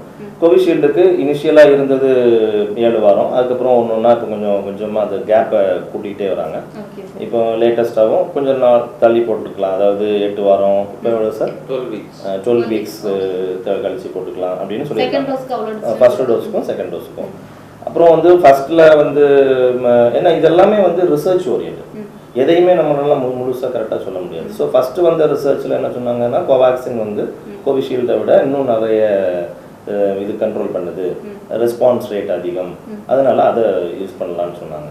அப்புறம் இப்போ லேட்டஸ்ட்டாக வந்து கோவிஷீல்டு தான் பெஸ்ட்டு அப்படின்னு இருக்கு. ஸோ அதனால இது வந்து நம்ம எதுன்னு இல்லை, அவைலபிலிட்டி என்ன இருக்கோ அதை நம்ம ஒன்று போட்டுக்கலாம். கண்டிப்பாக அந்த வேக்சினுடைய மெக்கானிசம்ஸ் வந்து சேம் ஒன்று. ஆனால் 2க்கும் என்ன டிஃப்ரென்ஸ்னு பார்த்தீங்கன்னா கோவிஷீல்டு வந்து லைவ் வைரல் பார்ட்டிகிள்லேருந்து இது பண்ணுறாங்க, இது வந்து டெட் பார்ட்டிகிள்லேருந்து ப்ரொடியூஸ் பண்ணுறாங்க. ஸோ அதனால் கோவிஷீல்டுக்கு கொஞ்சம் கூட reactions like fever, body pain எல்லாம் போட்ட உடனே ஒரு 2 நாளைக்கு இருக்க தான் செய்யும். ஸோ அதுக்கெல்லாம் அது அதாவது ஒரு ரெஸ்பான்ஸ் இருந்தால் அதுக்கு தகுந்தாப்புல நம்மளுடைய இம்யூனிட்டி வந்து ஃபாஸ்ட்டாக இருக்கணும். நீங்க வந்து ஒரு வேக்சினை போட்டு எனக்கு ஒண்ணுமே செய்யலன்னு சொல்றதை விட எனக்கு வேக்சின் போட்டு வந்த உடனே எனக்கு உடம்பு வலிச்சது, ஃபீவர் வந்துச்சுன்னா அதுதான் ரெஸ்பான்ஸ். அந்த மாதிரி வராம இருக்கிறவங்களுக்கு, ஏன்னா ஃபர்ஸ்ட் டோஸ் போட்டும் கூட அந்த நிறைய பேர் சொல்றாங்க தலைவலி காய்ச்சல் எல்லாம் இருந்துச்சு 2-3 டேஸ், அப்படி எதுவுமே இல்லை. நீங்க சொன்ன மாதிரி எதுவுமே இல்லாமலையும் சில பேர் இருந்தாங்க எங்க ஏரியால, நான் பார்த்துருக்கேன். அப்படி வராமல் இருக்கிறவங்களுக்கு அந்த ஊசி போடுறதுல பெனிஃபிட் எல்லாம் ஃபுல்லாக கிடைக்கும், இருக்க தான் செய்யும். ஆனால் அது வந்து நம்ம எப்படி கன்ஃபார்ம் பண்ணணும்னா நம்மளுடைய பிளட்ல வந்து நம்ம ஆன்டிபாடின்னு ஒரு இது இருக்குது. நம்ம கொடுத்த உடனே நம்ம அந்த வைரஸுக்கு எதிர்த்தாப்புல உள்ள ஒரு ஆன்டிபாடி ஃபார்ம் ஆகும். அந்த ஆன்டிபாடியினுடைய டைட்டர் பார்த்தோம்னா தெரியும். ஸோ ஈவன் நம்ம இங்கே இனிஷியலாக ஃபர்ஸ்ட் வேவ் வந்தப்போ அந்த வேக்சின் வந்தப்பவே வந்து கொஞ்சம் டாக்டர்ஸ்க்கே நாங்கள் போட்டுட்டு ஸ்டடி பண்ணோம். அந்த ஸ்டடியில் வந்து ஒரு சர்டன் பர்சன்டேஜ் ஆஃப் பீப்புளுக்கு ஆன்டிபாடியே டெவலப் ஆகலை வேக்சின் போட்ட பிறகு. ஸோ அதனால அதெல்லாம் வந்து இருக்க தான் செய்யும். நம்ம வந்து இன்ஃபெக்ஷன் வந்தவங்களுக்கும் ஆன்டிபாடி பார்க்கலாம். ஏற்கனவே இன்ஃபெக்ஷன் வந்தவங்களுக்கு ஆன்டிபாடி டைட்டர் பார்ப்போம். அதே மாதிரி வேக்சின் போட்டவங்களுக்கும் ஆன்டிபாடி டைட்டர் பார்க்கலாம் எவ்வளோ இருக்குன்னு. ஸோ இதை வந்து நெக்ஸ்ட் நம்ம பூஸ்டர் மாதிரி ஒவ்வொரு தடவையும் 6 மாதத்துக்கு ஒரு தடவை அல்லது 1 வருஷத்துக்கு ஒரு தடவை போடணுமாங்கிறதுக்கு இன்னும் எந்த அறிவுரையும் இல்லை. அப்போ இதுல வந்துட்டு முதல் டோஸ் வந்துட்டு கோவிஷீல்டு போட்டுட்டு அடுத்த டோஸ் வந்துட்டு கண்டிப்பா கோவிஷீல்டு தான் போடணுமா அல்லது கோவேக்சின் கூட? இப்போதைக்கு வந்து வேக்சின் மாத்தி போடக்கூடாது, அது சேம் வேக்சின் தான் போட சொல்றாங்க. அப்படி சில இடங்கள்ல மாத்தி போட்டுட்டு பேஷண்ட்டை கொஞ்ச நாள் ஒரு நாள் 24 ஹவர்ஸ்க்கு வச்சு அப்சர்வேஷன் பண்ணிலாம் அனுப்புறாங்க. பட் அதுக்கும் சரியான ஆராய்ச்சி முடிவுகள் இல்லை. எதுவுமே வந்து கோவிஷீல்டு போட்டா கோவிஷீல்டு அடுத்த டோஸ் போடுறதுதான் நல்லது. இப்போதைக்கு அதுதான் சொல்லியிருக்காங்க, மாத்தி போட சொல்லல. அதாவது சார் இப்போ வந்து நீங்க வேக்சின் பத்தி சொல்லியிருந்தீங்க. இதுவரைய கொரோனா அஃபெக்ட் ஆகாதவங்க வந்துட்டு தைரியமா வந்துட்டு வேக்சின் வந்துட்டு எடுத்துக்கலாம். ஒருவேளை கொரோனா அட்டாக் பண்ணியிருந்தவங்க வந்துட்டு எடுத்துக்கலாமா இல்லை கொரோனா தான் வந்துட்டு போயிடுச்சு ஸோ வேக்சின்லாம் எடுத்துக்க வேணாம் அந்த மாதிரி ஏதாவது உண்டா? அப்படி இல்லை. அதாவது கொரோனா வந்துச்சுன்னா அவங்களுக்கு எந்த வியாதி வந்தாலும் அந்த வியாதிக்கு உள்ள ஒரு எதிர்ப்பு சக்தி நம்ம உடம்புல தானாகவே உருவாகும். ஸோ அப்போ வந்து ஒரு கோவிட் இன்ஃபெக்ஷன் வந்துடுச்சுன்னா அந்த நம்மளுடைய உடம்புலேயே நார்மலாகவே ஆன்டிபாடி ஒரு வேக்சின் போட்டால் எவ்வளோ தூரத்துக்கு நமக்கு ஒரு ஆன்டிபாடி ரைஸ் ஆகுதோ அதே மாதிரி இன்ஃபெக்ஷன் வந்துட்டு போன பிறகு நம்ம உடம்புல ஆன்டிபாடிஸ் இருக்கும். ஸோ அந்த ஆன்டிபாடிஸுடைய லெவல் வந்து படிப்படியாக குறையும் உடம்புல. அந்த குறையிறதுக்கு ஒரு சர்டன் டைம் எடுக்கும். அதனால இப்போதைக்கு உள்ள அறிவுரைப்படி இன்ஃபெக்ஷன் பாதிப்பு வந்தவங்க வந்து 3 மாதம் கழிச்சு வேக்சின் எடுத்துக்கலாம். பாதிப்படைஞ்சதுலேருந்து 3 மாதம் கழிச்சு நீங்கள் வேக்சின் மட்டும் எடுத்துக்கலாம். ஸோ அந்த முதல் டோஸ் வந்துட்டு நம்ம எடுத்ததுக்கு அப்புறம் 2வது டோஸ் எடுக்கிறதுக்கு இடையில வந்துட்டு நமக்கு கொரோனா வந்து அஃபெக்ட் ஆயிருக்கு அப்படின்னா அந்த 2வது டோஸ் வந்துட்டு கரெக்டாக அந்த டைம்ல எடுக்க முடியாம போகிறதுக்கு வாய்ப்பு இருக்கலாம். மட்டும் அந்த டைம் மட்டும் எக்ஸ்டெண்ட் பண்ணிக்கலாம். ஆமாம், கண்டிப்பாக அப்படி தான் பண்ணியாகணும். அதாவது கொரோனா பாசிட்டிவாக இருக்கும்போது வேக்சின் எடுக்கக்கூடாது. ஸோ கொரோனா வந்து ஃபர்ஸ்ட் டோஸ் எடுத்திருக்கோம், அடுத்த டோஸ் எடுக்கக்குள்ள உங்களுக்கு கோவிட் வந்துடுச்சு, நம்ம டெஸ்ட் பண்ணுறோம் பாசிட்டிவாக இருக்குது, எகைன் எப்போ நம்ம எடுக்கலாம்? அப்பவும் அதே தான், என்னென்னா வந்ததுலேருந்து 3 மாதம் கழிச்சு தான் எடுக்கலாம். ஸோ அப்போ வந்து அந்த கேப் தள்ளி போகலாம், பரவாயில்ல, அது பிரச்சனை. ஏன்னா இந்த இன்ஃபெக்ஷன் வந்ததுனால உள்ள ஒரு ஆன்டிபாடியும் உங்கள் உடம்புல வந்துருக்கும். ஸோ அது ஒரு 3 months கேப் விட்டு பெனிஃபிட்னு சொல்ல முடியாது, பட் அப்படிதான் எடுத்தாகும். ஓகே சார், இப்போ வந்துட்டு வேக்சின் பற்றி நம்ம பேசிகிட்டு இருக்கோம். ஸோ அந்த தடுப்பூசி போடுறதுக்கு முன்னாடி நிறைய பேர் என்னென்னா ஒருவேளை டெஸ்ட் எடுத்துகிட்டு ஊசி போடணுமா அந்த மாதிரிலாம் இருக்குது. ஒருவேளை டெஸ்ட் எடுத்துகிட்டு ஊசி போடணும், இல்லை டேரெக்டாக நம்ம மட்டும் தடுப்பூசி போட்டுக்கலாமா? அதாவது இப்போ அந்த மாதிரி நீங்கள் வேக்சின் போடுறதுக்கு முன்னாடி கோவிட் டெஸ்ட் எடுத்துகிட்டு பாசிட்டிவாக நெகட்டிவான்னு பார்த்துட்டு தான் போடணுங்கிறதுக்கு எந்த ஒரு கைட்லைன்ஸும் இல்லை. ஆனால் நம்மளாக வந்து தெரிஞ்சுட்டு போடணும். எப்படின்னா நமக்கு ஒரு காய்ச்சல் இருக்குது, உடம்பு வலி இருக்குது, இந்த கோவிட்டோட ஃபீச்சர்ஸ் என்னென்னலாம் சொல்லியிருக்காங்களோ அந்த மாதிரி அறிகுறிகள் இருந்தால் போய் செக் பண்ணிட்டு தான் போடணுமே தவிர அதுக்கு முன்னாடி சிலர் வந்து எனக்கு ஃபீவர் இருக்குது ஒருவேளை உடனே போய் வேக்சினை போட்டுருவோம். Vaccine is not a treatment. வேக்சினை போட்ட உடனே அவங்களுக்கு அது ட்ரீட்மெண்ட் மாதிரி சரியாக போகிறது இல்லை. ஸோ அதுக்கு டைம் எடுக்கும், அதான் வேலை. அப்போ வந்து எனக்கு இப்போ காய்ச்சல் இருக்குது, ஒருவேளை வேக்சின் எப்போ போட்டோம்னா அது அப்படி போடக்கூடாது. அந்த நேரத்தில் போய் நீங்கள் வந்து செக் பண்ணிக்கணும். உங்களுக்கு சிம்டம்ஸ் இருந்தால் செக் பண்ணிவிட்டு நெகட்டிவ்னா போட்டுருங்க. ஸோ என்னன்னா சார் என்ன சொல்ல வராங்க, நீங்கள் வந்துட்டு கொரோனா தடுப்பூசி போடுறதுக்கு தயாராகிட்டீங்கன்னா அதே சமயம் உங்களுக்கு சிம்டம்ஸ் இருந்துச்சுன்னா நீங்கள் கண்டிப்பாக டெஸ்ட் எடுத்துட்டு அதுக்கப்புறம் நீங்கள் வந்துட்டு குறிப்பிட்ட டைம் வந்துட்டு நீங்கள் தடுப்பூசி போட்டுக்கலாம். அண்ட் முக்கியமான விஷயம் என்னன்னா 18 வயசுலேருந்து எல்லோருமே கட்டாயமான முறையில் தடுப்பூசி போட்டுக்கணும். அதுதான் ரொம்ப ரொம்ப நல்லதுங்கிறது தெளிவாக தெரியுது. ஸோ நீங்கள் வந்துட்டு இதுவரை கொரோனா அஃபெக்ட் பண்ணாமல் ரொம்ப நல்லவங்களாவே இருந்தீங்கன்னா தயங்காமல் உடனே போய் தடுப்பூசி போட்டுருங்க. டைம் வேஸ்ட் பண்ணாதீங்க. உங்கள் வீட்டில் இருக்கிற பெரியவங்களாக இருந்தாலும் சரி, 18 வயசுக்கு மேலே யாராக இருந்தாலும் சரி, நீங்கள் வந்துட்டு உடனே உங்கள் ஃபேமிலியோட போய் தடுப்பூசி போட்டுக்கோங்க. அண்ட் இன்னும் வந்துட்டு நிறைய விஷயங்களை வந்துட்டு பேசலாம் டாக்டர் ரத்னகுமார் சார் கிட்ட. சார் வந்து நீங்கள் நிறைய பேஷண்ட்ஸ் வந்துட்டு கையாண்டுருக்கீங்க இல்லைங்களா? இப்போ நீங்கள் பார்த்ததுலேயே இந்த கொரோனா பெருந்தொற்று வந்து ரொம்ப கிரிட்டிக்கலான ஒரு கேசஸ் நிறைய பார்த்துருப்பீங்க. நீங்கள் மறக்க முடியாத கேஸ்னா இது? அப்படி நிறைய கேஸ் இருக்குமா? போன அலையில வந்து ஒரு 90% பேஷண்ட்ஸ் வந்து மைல்டு சிம்டம்ஸோட தான் வந்தாங்க, நல்லாவே சரியாகி போயிட்டாங்க. ஐசிசியூக்கு போகக்கூடிய பேஷண்ட்ஸ் வந்து ரொம்ப கம்மியாக தான் இருந்தாங்க. ஸோ அதனால நாங்களும் ஏபிள் டு மேனேஜ், அதை சமாளிக்க முடிஞ்சது. பட் 2வது அலை திடுதிடுப்புன்னு வந்தது. திடுதிடுப்பு வந்து பீக்குக்கு கடக்குன்னு போச்சு, பீக்கை நோக்கி கடக்குன்னு போச்சு. அதுக்கான நாங்கள் ஆயத்தமாக தான் இருந்தோம், அரசாங்கமும் ஆயத்தமாக தான் இருந்தது. இருந்தாலும் அந்த வேகம், வைரஸோட வேகம், பரவலுடைய வேகம் அதிகமா இருந்ததுனால சில சிரமங்களும் அந்த இடத்துல இருக்கு. நிறைய சிரமங்கள் இருந்தது. அதே மாதிரி இந்த வேலையில என்ன சார் ஆக சொன்னாரு, போன அறையில 8வது நாள் டு 14வது நாள் தான் கண்காணிக்கணும், அப்பதான் ஆக்சிஜன் லெவல் குறையும், பாதிப்பு, நுரையீரல் பாதிப்பு வரக்கூடிய வாய்ப்பு. பட் இப்போ வந்து இந்த அறையில 3வது நாள் 4வது நாளே நிறைய பேஷண்ட்டுக்கு சேச்சுரேஷன் குறைஞ்சி ஐசிசியூல அட்மிட் பண்ற அளவுக்கு நிலைமை இருந்தது. ஐசிசியூடைய பெட் எண்ணிக்கை உங்களுக்கு தெரியும், திடீரென்று அதை அதிகரிக்க முடியாது. இருந்தாலும் அரசாங்கம் எல்லா ஏற்பாடுகளையும் செய்திருந்தது. இதில் முக்கியமாக எங்களுடைய மருத்துவ முதுநிலை மாணவர்கள், எங்களுடைய உதவி பேராசிரியர்கள், அவங்களுடைய பங்களிப்பை நாங்கள் மறக்க முடியாது. என்றால் 24 மணி நேரமும் உயிரையும் பணயமாக வைத்து கொரோனாவில் பார்க்கணும். அரசாங்க மருத்துவர்கள் மட்டுமில்லாமல் 2வது வேவ்ல தனியார் மருத்துவர்களும் முழுமையாக தங்களை ஈடுபடுத்திக் கொண்டு உழைத்தார்கள். மருத்துவர்கள் மட்டுமல்ல, செவிலியர் உதவியாளர்கள் மற்றும் பல களப்பணியாளர்களும் முன்னின்று தங்கள் உயிரை பணயம் வைத்து பண்ணியிருக்காங்க. அதுல மறக்கவே முடியாது. இன்னொன்னு சார் சொன்ன மாதிரி இந்த அலையில ஃபேமிலியா இன்ஃபெக்ட் ஆகும்.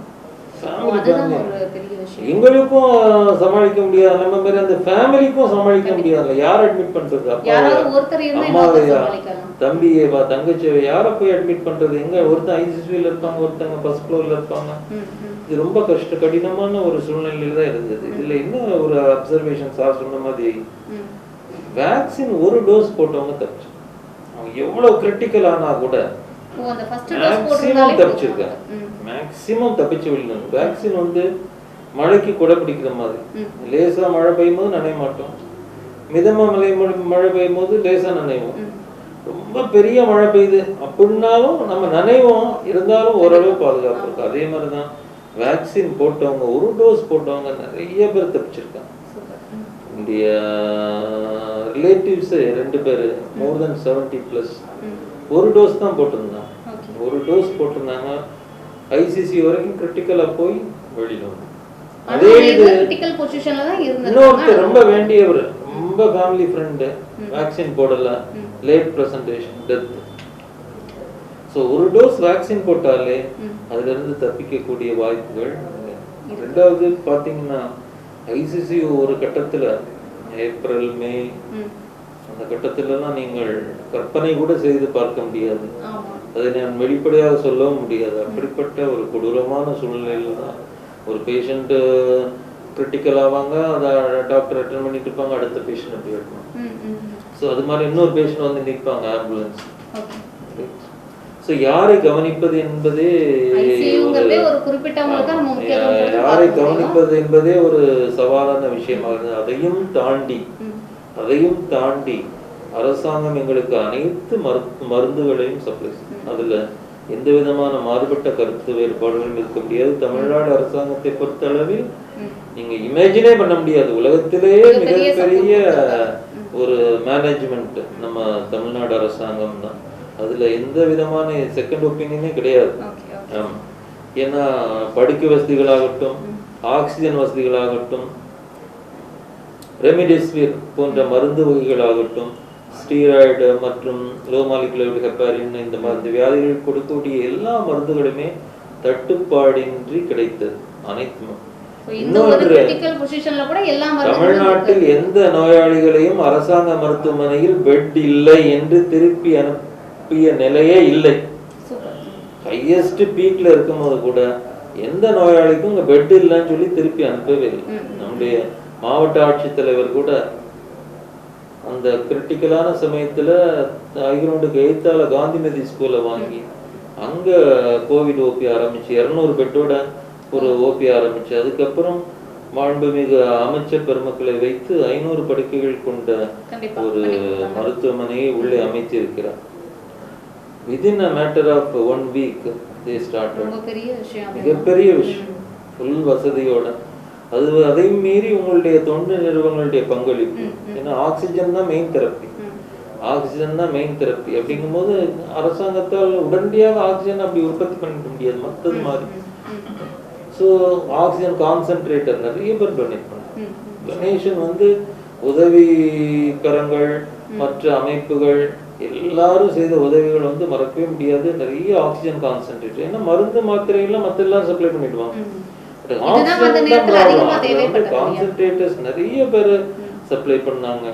எல்லாருடைய முழு ஒத்துழைப்போடு தான் அந்த சேலஞ்சை நாங்க மீட் பண்ணோம். எங்களுக்கே தெரியாது இதை எப்படி கடந்து வந்தோம், இதுவும் கடந்து போகும் சொல்லுவாங்கல்ல, அது மாதிரி இதை எப்படி கடந்து வெளியில வந்தோங்கிறது எங்களுக்கு இன்னும் மலைப்பாதான் இருந்தது. இதுல வந்து இளம் முதுகலை மருத்துவ மாணவர்கள், அவங்களுடைய எல்லா துறையை சார்ந்த முதுகலை மருத்துவ மாணவர்களுடைய பங்களிப்பு கண்டிப்பா, அவங்கெல்லாம் கடவுள் வந்து அவங்களுக்கு எல்லா ஆசீர்வாதமும் கண்டிப்பா வழங்குவார். மிகப்பெரிய ஆசீர்வாதம் கண்டிப்பா கிடைக்கும். அவ்வளவு சேவை செஞ்சிருக்காங்க. நிறைய பேர் இன்ஃபெக்ஷன் ஆகி 2 வாரம் குவாரண்டைன்ல இருந்துட்டு டியூட்டிக்கலாம். அதே மாதிரிதான் செவிலியர்கள், எத்தனையோ செவிலியர்கள் அவங்களும் பாதிக்கப்பட்டு, அவங்களுடைய குடும்பமும் பாதிக்கப்பட்டு மீண்டும் திருப்பியும் பணிக்கு வந்தக்கூடிய செவிலியர்கள்லாம் இருக்காங்க. ஸோ இதுல வந்து மீண்டது வந்து கடவுள், அதுக்கப்புறம் வந்து நம்முடைய அரசாங்கம் மற்றும் சுகாதார அமைப்பு. தமிழ்நாடு அரசாங்கம் வந்து இந்த கோவிட் மேனேஜ்மெண்ட் வந்து உலகத்திலே ரொம்ப சூப்பரா இருக்கு. நீங்க மற்ற மேலை நாடுகள் எடுத்து பாருங்க, பிரான்ஸ், ஐரோப்பா, இங்கெல்லாம் அப்படி அட்மிட் ஆக ஆமா, நீங்க அட்மிட் ஆக முடியாது. You have to wait in the home. நீங்க வீட்டுல தான் இருக்கணும், கூப்பிட்டாதான் உள்ளே போகணும். பட் இங்க அப்படி இல்ல. ஆம்புலன்ஸ் 10 ஆம்புலன்ஸ் நின்னாலும் 10 பேருக்கு பெட் ரெடி பண்ணி உள்ள அட்மிட் பண்ற அளவுக்கு நிலைமை இருக்கு. ஸோ இப்போ வந்துட்டு தான் நம்ம இன்னொரு கட்டத்துக்கு வந்திருக்கோம் சார். அதாவது பார்த்தீங்கன்னா நம்ம நாட்டில் பொதுவாகவே மக்களுக்கு என்ன ஒன்றா, ஒரு விஷயம் பரவிடக்கூடாது, அது சம்பந்தம் பலவிதமான கருத்துக்களை நிறைய பேர் வந்துட்டு தவறாகவும் தெரிஞ்சோ தெரியாமலோ பரப்பிட்டு இருக்காங்க. இப்போ சமூக வலைத்தளங்கள் வந்துட்டு கொரோனா பற்றிய தவறான சித்தரிப்புகளும் நிறைய இருக்கு, தடுப்பூசி பற்றின பயங்களையும் நிறைய பேர் பரப்பிட்டு இருக்காங்க. ஸோ அவங்க அதை பார்த்து பயப்படக்கூடிய அந்த மக்களுக்கு நீங்க வந்துட்டு என்ன சொல்ல விரும்புறீங்க? அதாவது நீங்கள் சொல்கிற மாதிரி சமூக வலைதளங்களில் நிறைய விஷயங்கள் வந்து தவறான கருத்துக்கள் தான் வரும். அந்த தவறான கருத்துக்களை தெரிவிப்பவர்கள் எவருமே டாக்டர் கிடையாது, மருத்துவர்களாக இருக்கிறதுக்கு வாய்ப்பு இல்லை. ஸோ மருத்துவர்கள் இல்லாதவர்கள் தான் இந்த மாதிரி எல்லாத்தையுமே இருக்கலான்ட்டு. பட் நம்ம வந்து இந்த வியாதியை பற்றி நமக்கு ஒரு நல்ல ஒரு அபிப்பிராயமோ அல்லது ஒப்பீனியனோ கொடுக்கணும்னா அது சார்ந்த மருத்துவர்களை மட்டுமே நாடி அதுக்கு உள்ள விளக்கங்களை நாம தெரிஞ்சுக்கணும். இப்போ வந்து மக்களினுடைய எண்ணம் வந்து, அதாவது எப்பவுமே வந்து நமக்கு இல்லை அப்படின்னு சொல்றது தான் எல்லாருமே விரும்புவாங்க. நமக்கு இருக்கா அப்படிங்கிறத பார்க்கணும்னு யாருமே நினைக்கிறது இல்லை. இருக்கா இல்லையாங்கிறது அதாவது பக்கத்து வீட்டுல வந்திருக்கு, அந்த வீட்டுல வந்திருக்கு, எதிர்த்த வீட்டுல வந்திருக்கு, எனக்கு மட்டும் இல்லை. ஸோ அது எனக்கு மட்டும் இல்லைன்னு சொல்றது ஒரு பெருமையா எடுத்துக்கிறாங்க. ஸோ அதே மாதிரி அவங்க வந்து அந்த காய்ச்சல் அந்த மாதிரி விஷயங்களுக்கு காரணத்தை அவங்களே கண்டுபிடிச்சிப்பாங்க. நான் வந்து முந்தா நாள் மழை தண்ணியில் நனைஞ்சிட்டேன், இல்லை ஒரு ஜூஸ் குடிச்சிட்டேன், அதனால தான் எனக்கு வந்து காய்ச்சல் வந்திருக்கு இன்னைக்கு, அந்த காய்ச்சலுக்கு மட்டும் மருந்து கொடுங்கன்னு வருவாங்க டாக்டர். அவங்களே இதுக்கு முன்னாடி உங்கள் வீட்டில் யாருக்கா வந்திருக்கா, அவன் வந்து எங்கள் அப்பாவுக்கு வந்திருக்கு எனக்கு வரல இப்படின்னு இந்த மாதிரி சொல்லக்கூடியவங்களும் இருக்கிறாங்க. ஸோ அதனால் உங்களுக்கு வாட்ஸ்அப்பில் வரக்கூடிய மெசேஜஸ் அல்லது யூடியூப் ஏதாவது ஒரு எந்த சோஷியல் மீடியாவில் வந்து வந்தாலுமே நீங்கள் மற்ற மெசேஜஸ்லாம் மற்ற மீம்ஸ்லாம் படிக்கிற மாதிரி அதையும் படிச்சுட்டு நடந்து போயிடும். அதே மாதிரி தான். ஸோ அதில் வந்து கண்டிப்பான வந்து அறிவியல் சார்ந்த விளக்கங்கள் இருக்காது, கண்டிப்பாக இருக்காது. ஏன்னா அதுக்கு இன்னும் நாளாகும். நமக்கு மருத்துவ ரீதியாகவே ஒரு எவிடன்ஸ் பேஸ்டாக கொரோனாவுடைய ட்ரீட்மெண்ட் வர்றதுக்கு it will take another 2 years. So totally ஒரு 3 வருஷம் ஆனால் தான் இந்த வியாதியினுடைய முழு அம்சமும் நமக்கு தெரிய வரும். தீர்வு இது எப்படி மேனேஜ் பண்ணணுங்கிற கைட்லைன்ஸ் எல்லாமே ப்ராப்பராக வர்றதுக்கு it will take some time. So அப்படிங்கும்போது இந்த வரக்கூடிய மெசேஜஸ் எல்லாம் வந்து நம்ம ஜஸ்ட் அப்படி பார்த்து படிச்சுட்டு சிரிச்சுட்டு அப்படி போயிடலாம். ஸோ இது வந்துட்டு இப்படி எடுத்துக்கணும். இந்த ஊரடங்கு காலத்தில் என்ன செய்யன்னு தெரியாத பண்ணியிருக்காங்க. ஸோ வந்துட்டு நீங்கள் என்னென்னா படிக்கிறீங்களா, அதை படித்து அந்த நேரத்தில் அந்த இடத்துல அப்படியே மறந்துடுங்க. ஸோ உங்களுக்கு வந்துட்டு ஏதாவது டவுட் இருக்குது அப்படின்னா நீங்கள் வந்துட்டு படித்ததை வச்சோ கண்டதை வச்சோ நீங்கள் பயப்படாமல் உங்களுக்கு தெரிஞ்ச மருத்துவரோ அல்லது உங்களுக்கு குடும்ப மருத்துவம்னு சொல்லி இருப்பாங்களா அவங்கள நீங்கள் அணுகி உங்களுக்கு இருக்கிற சந்தேகங்களை நீங்கள் கிளியர் பண்ணிக்கலாம். அப்புறம் எனக்கு இப்போ ஒரு சந்தேகம் இருக்குது சார். இப்போ வந்து கொரோனா அஃபெக்ட் ஆகிருக்கு அப்படின்னா அவங்க உடனடியாக எந்த மருத்துவரை வந்துட்டு அணுகணும்? கொரோனா சார்ந்த மருத்துவத்துக்குன்னு தனியாக எந்த ஒரு படிப்பும் இல்லை. ஸோ அதனால் நம்ம வந்து அந்த வகையில் ட்ரீட்மெண்ட் பண்ண எக்ஸ்பீரியன்ஸ்டு டாக்டர்ஸ் அதுவும் இருந்தாங்கன்னா அவங்கள்ட்ட ஆலோசனை பெறலாம். அது மட்டும் இல்லாமல் இப்போதைக்கு அரசாங்கம் சொல்லக்கூடிய கைட்லைன்ஸ் இதெல்லாத்தையுமே வந்து படித்து புரிஞ்சுக்கிறது ஆல்மோஸ்ட் எல்லா டாக்டர்ஸுமே புரிஞ்சுக்கிட்டாங்க. ஸோ அதனால் எல்லாருக்குமே வந்து அதற்கான ஒரு வழிகாட்டுதலையாவது சொல்ல முடியும். ஈவன் அது வந்து நீங்கள் எம்பிபிஎஸ் டாக்டராக இருந்தாலும் சரி, எம்டி டாக்டராக இருந்தாலும் சரி, வேறு எந்த டாக்டராக இருந்தாலும் சரி, அவங்களுக்கு இப்போ சில டெக்னிக்கல், அதாவது இப்போ அரசாங்கமே சொல்லக்கூடிய ஒரு கைட்லைன்ஸில் வரக்கூடிய டெக்னிக்கல் வேர்ட்ஸ் வந்து உங்களுக்கு புரியாமல் இருக்கலாம். ஸோ அது வந்து ஒரு எம்பிபிஎஸ் டாக்டருக்கும் புரியும். ஸோ அதனால் அவங்க எல்லாருமே இப்போ அதை அப்டேட் பண்ணிட்டு தான் இருக்கிறாங்க. So everyone is capable of at least you can give guide. So அதே மாதிரி ட்ரீட்மெண்ட் எக்ஸ்பீரியன்ஸ்னு பார்த்தீங்கன்னா இன்றைக்கி எனக்கு தெரிஞ்ச வரைக்கும் நம்ம கவர்மெண்ட் ஹாஸ்பிட்டலில் உள்ள டாக்டர்ஸ் தான் மோர் எக்ஸ்பீரியன்ஸ்டு தான் எனி அதர்ஸ். அது வந்து கான்ஃபிடென்ட்டாக சொல்ல முடியும். முடிஞ்ச வரையில் அரசு மருத்துவமனைக்கு போகிறது தாராளமாக கண்ணை மூடிட்டு நீங்கள் எங்கே போகணுன்னாலும் கவர்மெண்ட் ஹாஸ்பிட்டலுக்கு போகலாம். அங்கே வந்து போஸ்ட் கிராஜுவேட் சார் சொன்ன மாதிரி போஸ்ட் கிராஜுவேட்ஸ், அசிஸ்டன்ட் ப்ரொஃபஸர்ஸ், அந்த ஃபீல்டு லெவலில் ஒர்க் பண்ணக்கூடிய அத்தனை டாக்டர்ஸும் is more experience. And even நானுமே வந்து சில இது விஷயங்கள் வந்து அவங்கள்ட்ட கேட்டு தான் தெரிஞ்சுப்போம். ஸோ எப்படி இந்த பேஷண்ட் எப்படி ஆச்சு, அவங்க வந்து அந்த லோ லெவலில் ஒர்க் பண்ணுறாங்க. ஸோ ஒர்க் பண்ணும்போது ஒவ்வொரு மருந்தும் கொடுக்கும்போது அந்த பேஷண்ட்டுடைய ரெஸ்பான்ஸ் அவங்க பார்க்குறாங்க. ஸோ அப்படி பார்க்கும்போது அவங்க தான் மோர் எக்ஸ்பீரியன்ஸ்டாக இருப்பாங்க. ஸோ அதனால் ஜிஹெச்சுக்கு உள்ளே வந்தால் நோ இஷ்யூஸ். அங்கே தனியாக இஎல்ஐ ஓபி அப்படின்னு நடத்துட்டாங்க. அங்கே வந்து நம்ம அறிவுரைகள் கேட்டுக்கலாம். இப்போ அதுக்கு அடுத்ததான் வந்து என்னென்னா, இப்போ கொரோனா வந்ததுக்கப்புறம் அவங்க வந்துட்டு ட்ரீட்மெண்ட் எல்லாம் எடுத்துக்கிறாங்கல்ல சார். ஸோ அதுக்கப்புறம் வந்துட்டு அவங்க எடுத்துக்கக்கூடிய உணவு வகைகள் வீட்டில் வந்து அவங்க என்ன மாதிரியான உணவுகள்லாம் எடுத்து அவங்க இன்னும் நல்லா பார்த்துக்கலாம். கொரோனா பேஷண்ட்டு கொரோனா அட்டாக் ஆகி ட்ரீட்மெண்ட் எடுத்து வீட்டுக்கு வந்ததுக்கப்புறம் கூட என்ன மாதிரியான உணவுகள்லாம் எடுத்துக்கலாம்? போஸ்ட் கொரோனா பீரியட் கேட்குறீங்க. இந்த போஸ்ட் கொரோனா பீரியட்ல எளிதாக ஜீர்ணிக்கக்கூடிய உணவு வகைகள், அதே சமயத்தில் சத்துள்ள உணவு வகைகள், அதே சமயத்தில் பேலன்ஸ் டயட், சமமான உணவு வகைகள், இது மூணு முக்கியம். ஸோ நீங்கள் அளவான கார்போஹைட்ரேட், அதிகமான புரோட்டீன், ஒரு மிதமான ஒரு ஃபேட் உள்ள ஒரு டயட்டை தான் எடுத்துக்கணும். ஸோ ஜீர்ணிக்கக்கூடிய உணவுகள் கொரோனாக்கு அப்புறம் அப்படின்னு பார்த்தீங்கன்னா இட்லி, இடியாப்பம், இந்த மாதிரி அவித்த உணவுகள். அதே மாதிரி புரதச்சத்து உள்ள உணவுகள்னு பார்த்தீங்கன்னா நீங்கள் வந்து முட்டை எடுத்துக்கலாம், அப்புறம் பயிர் வகைகள் எடுத்துக்கலாம். விட்டமின்ஸ், மினரல்ஸ் நிறைய உள்ளதுன்னா பழ வகைகள் எடுத்துக்கலாம். டெய்லி கீரை சேர்த்துக்கலாம். அதுக்காக நீங்க காஸ்ட்லியா உள்ள பானங்களை தான் கடையில் வாங்கி அருந்த வேண்டும் என்ற அவசியம் இல்லை. நம்ம அன்றாடம் சாப்பிடக்கூடிய சாதம், இட்லி, இடியாப்பம், இது கூட கொஞ்சம் பயிர் வகைகள், முட்டை சேர்த்துக்கலாம். மசித்த ஈரல் கூட சேர்த்துக்கலாம். மசித்த ஈரல் வகைகள் கூட சாப்பிட்டுக்கலாம். பட் கொஞ்சம் காரம் இல்லாம, உப்பு கொஞ்சம் குறைவாக சேர்த்துக்கொள்வது நல்லது. ஏன்னா கார உணவுகள் ஜீர்ணிக்கும். ஸோ அது ரொம்ப முக்கியம். ரெண்டாவது, கொரோனா முடிந்த பிறகு நிறைய பேர் வாக்கிங் போகலாமா, ஜாகிங் போகலாமா, உடற்பயிற்சி கூடத்துக்கு போகலாமான்னு அது பண்ணக்கூடாது. கொஞ்சம் கம்ப்ளீட் ரெஸ்ட் வேணும். ஸோ ஒரு 4 வீக்ஸாவது கொஞ்சம் நல்லா வீட்டுக்குள்ள நடமாடிட்டு, வீட்டு தோட்டம் சுற்றி நடமாடிட்டு அப்படி இருக்கணும். கொஞ்சம் அந்த தெருவில் வாக்கிங் போகலாம். அது தவிர சிலவங்க ஜாகிங், அன்னைக்கு ஒருத்தர் போகணும்னா 2 கிலோமீட்டர் நடந்து எனக்கு மூச்சு திணறல் மாதிரி வருது, கண்டிப்பாக வரும். ஸோ அதெல்லாம் கொஞ்சம் அவாய்ட் பண்ணணும். உங்கள் ஏஜும் முக்கியம், ஏன்னா வயதும் முக்கியம். மூணாவது வந்து கொரோனா பீரியட்லேயே அப்போ ஹாஸ்பிட்டல் அட்மிட் ஆகிற பதில் நான் ரொம்ப முக்கியமாக சொல்றது, பெட்டை விட்டே எந்திக்கூடாது, குப்புறப்படுத்தணும். 2 மணி நேரம் குப்புறப்படுத்தணும். 1 மணி நேரம் வலது பக்கம் திரும்பி, 1 மணி நேரம் இடது பக்கம் திரும்பி. நிறைய நோயாளிகள் சிக்கலில் மாட்டிக்கொள்வது ரெஸ்ட் ரூம், டாய்லெட்ல. ஸோ டாய்லெட்டு தனியா போவாங்க, ஸ்ட்ரெயின் பண்ணுவாங்க, ஏதாவது சம்பாவிதம் நடக்கும். அதனால நிறைய பேர், நான் பார்த்த அளவுல நிறைய பேர் தப்பிச்சது பெட்லயே யூரின்லாம் பிடிச்சி கொண்டு விடுறது, பெட்லயே டாய்லெட் ஷீட்ஸ்லாம் யூஸ் பண்ணி கொஞ்ச நாள், ஒரு 1 வீக் ஐசிசியூல இருந்து வெளியில வரைக்கும் அவங்களுக்கு ரெக்கவரி ரேட் அதிகமா இருக்கும். கம்ப்ளீட் பெட் ரெஸ்ட்ல இருந்தவங்க யூரினேஷன், மூத்திரம் மற்றும் மலம் கழிக்கிறது எல்லாமே பெட்லயே அவங்களுடைய உறவினர்களோ இல்ல நர்சிங் அசிஸ்டன்ஸோ செய்யும் போது அப்போ உள்ள அதனுடைய ரெக்கவரி ரேட்டும் ரொம்ப அதிகமா தான் இருந்துச்சு. மெயினா வந்து டாய்லெட் எக்ஸர்ஷன் ரொம்ப ரொம்ப ரிஸ்க் ஃபேக்டர். கொரோனா முடிஞ்சப்பறம் அதே இது கொஞ்சம் ஃபாலோ பண்ணணும். ஒரு 4 வீக்ஸாவது கொஞ்சம் ரெஸ்ட் எடுக்கணும். அது உங்களுடைய வயதை பொறுத்து. ஒரு சர்க்கரை நோயாளி 60 வயசுனா கண்டிப்பா ஒரு 4 வாரம் ரெஸ்ட் எடுத்து தான் ஆகணும்.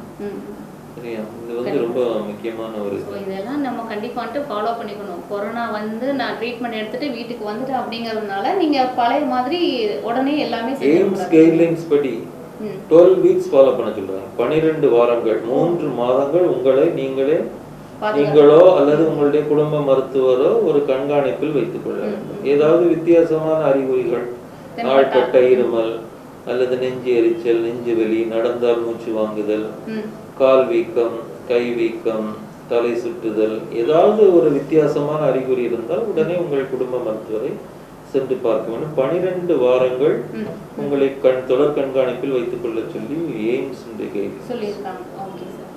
அண்ட் இப்போ கொரோனா தடுப்பூசி போட்டதுக்கு அப்புறம் சாப்பாட்டு முறைகள் எதனாவது மாற்றம் பண்ணணும்? ஏன்னா அசைவம்லாம் சாப்பிடக்கூடாது.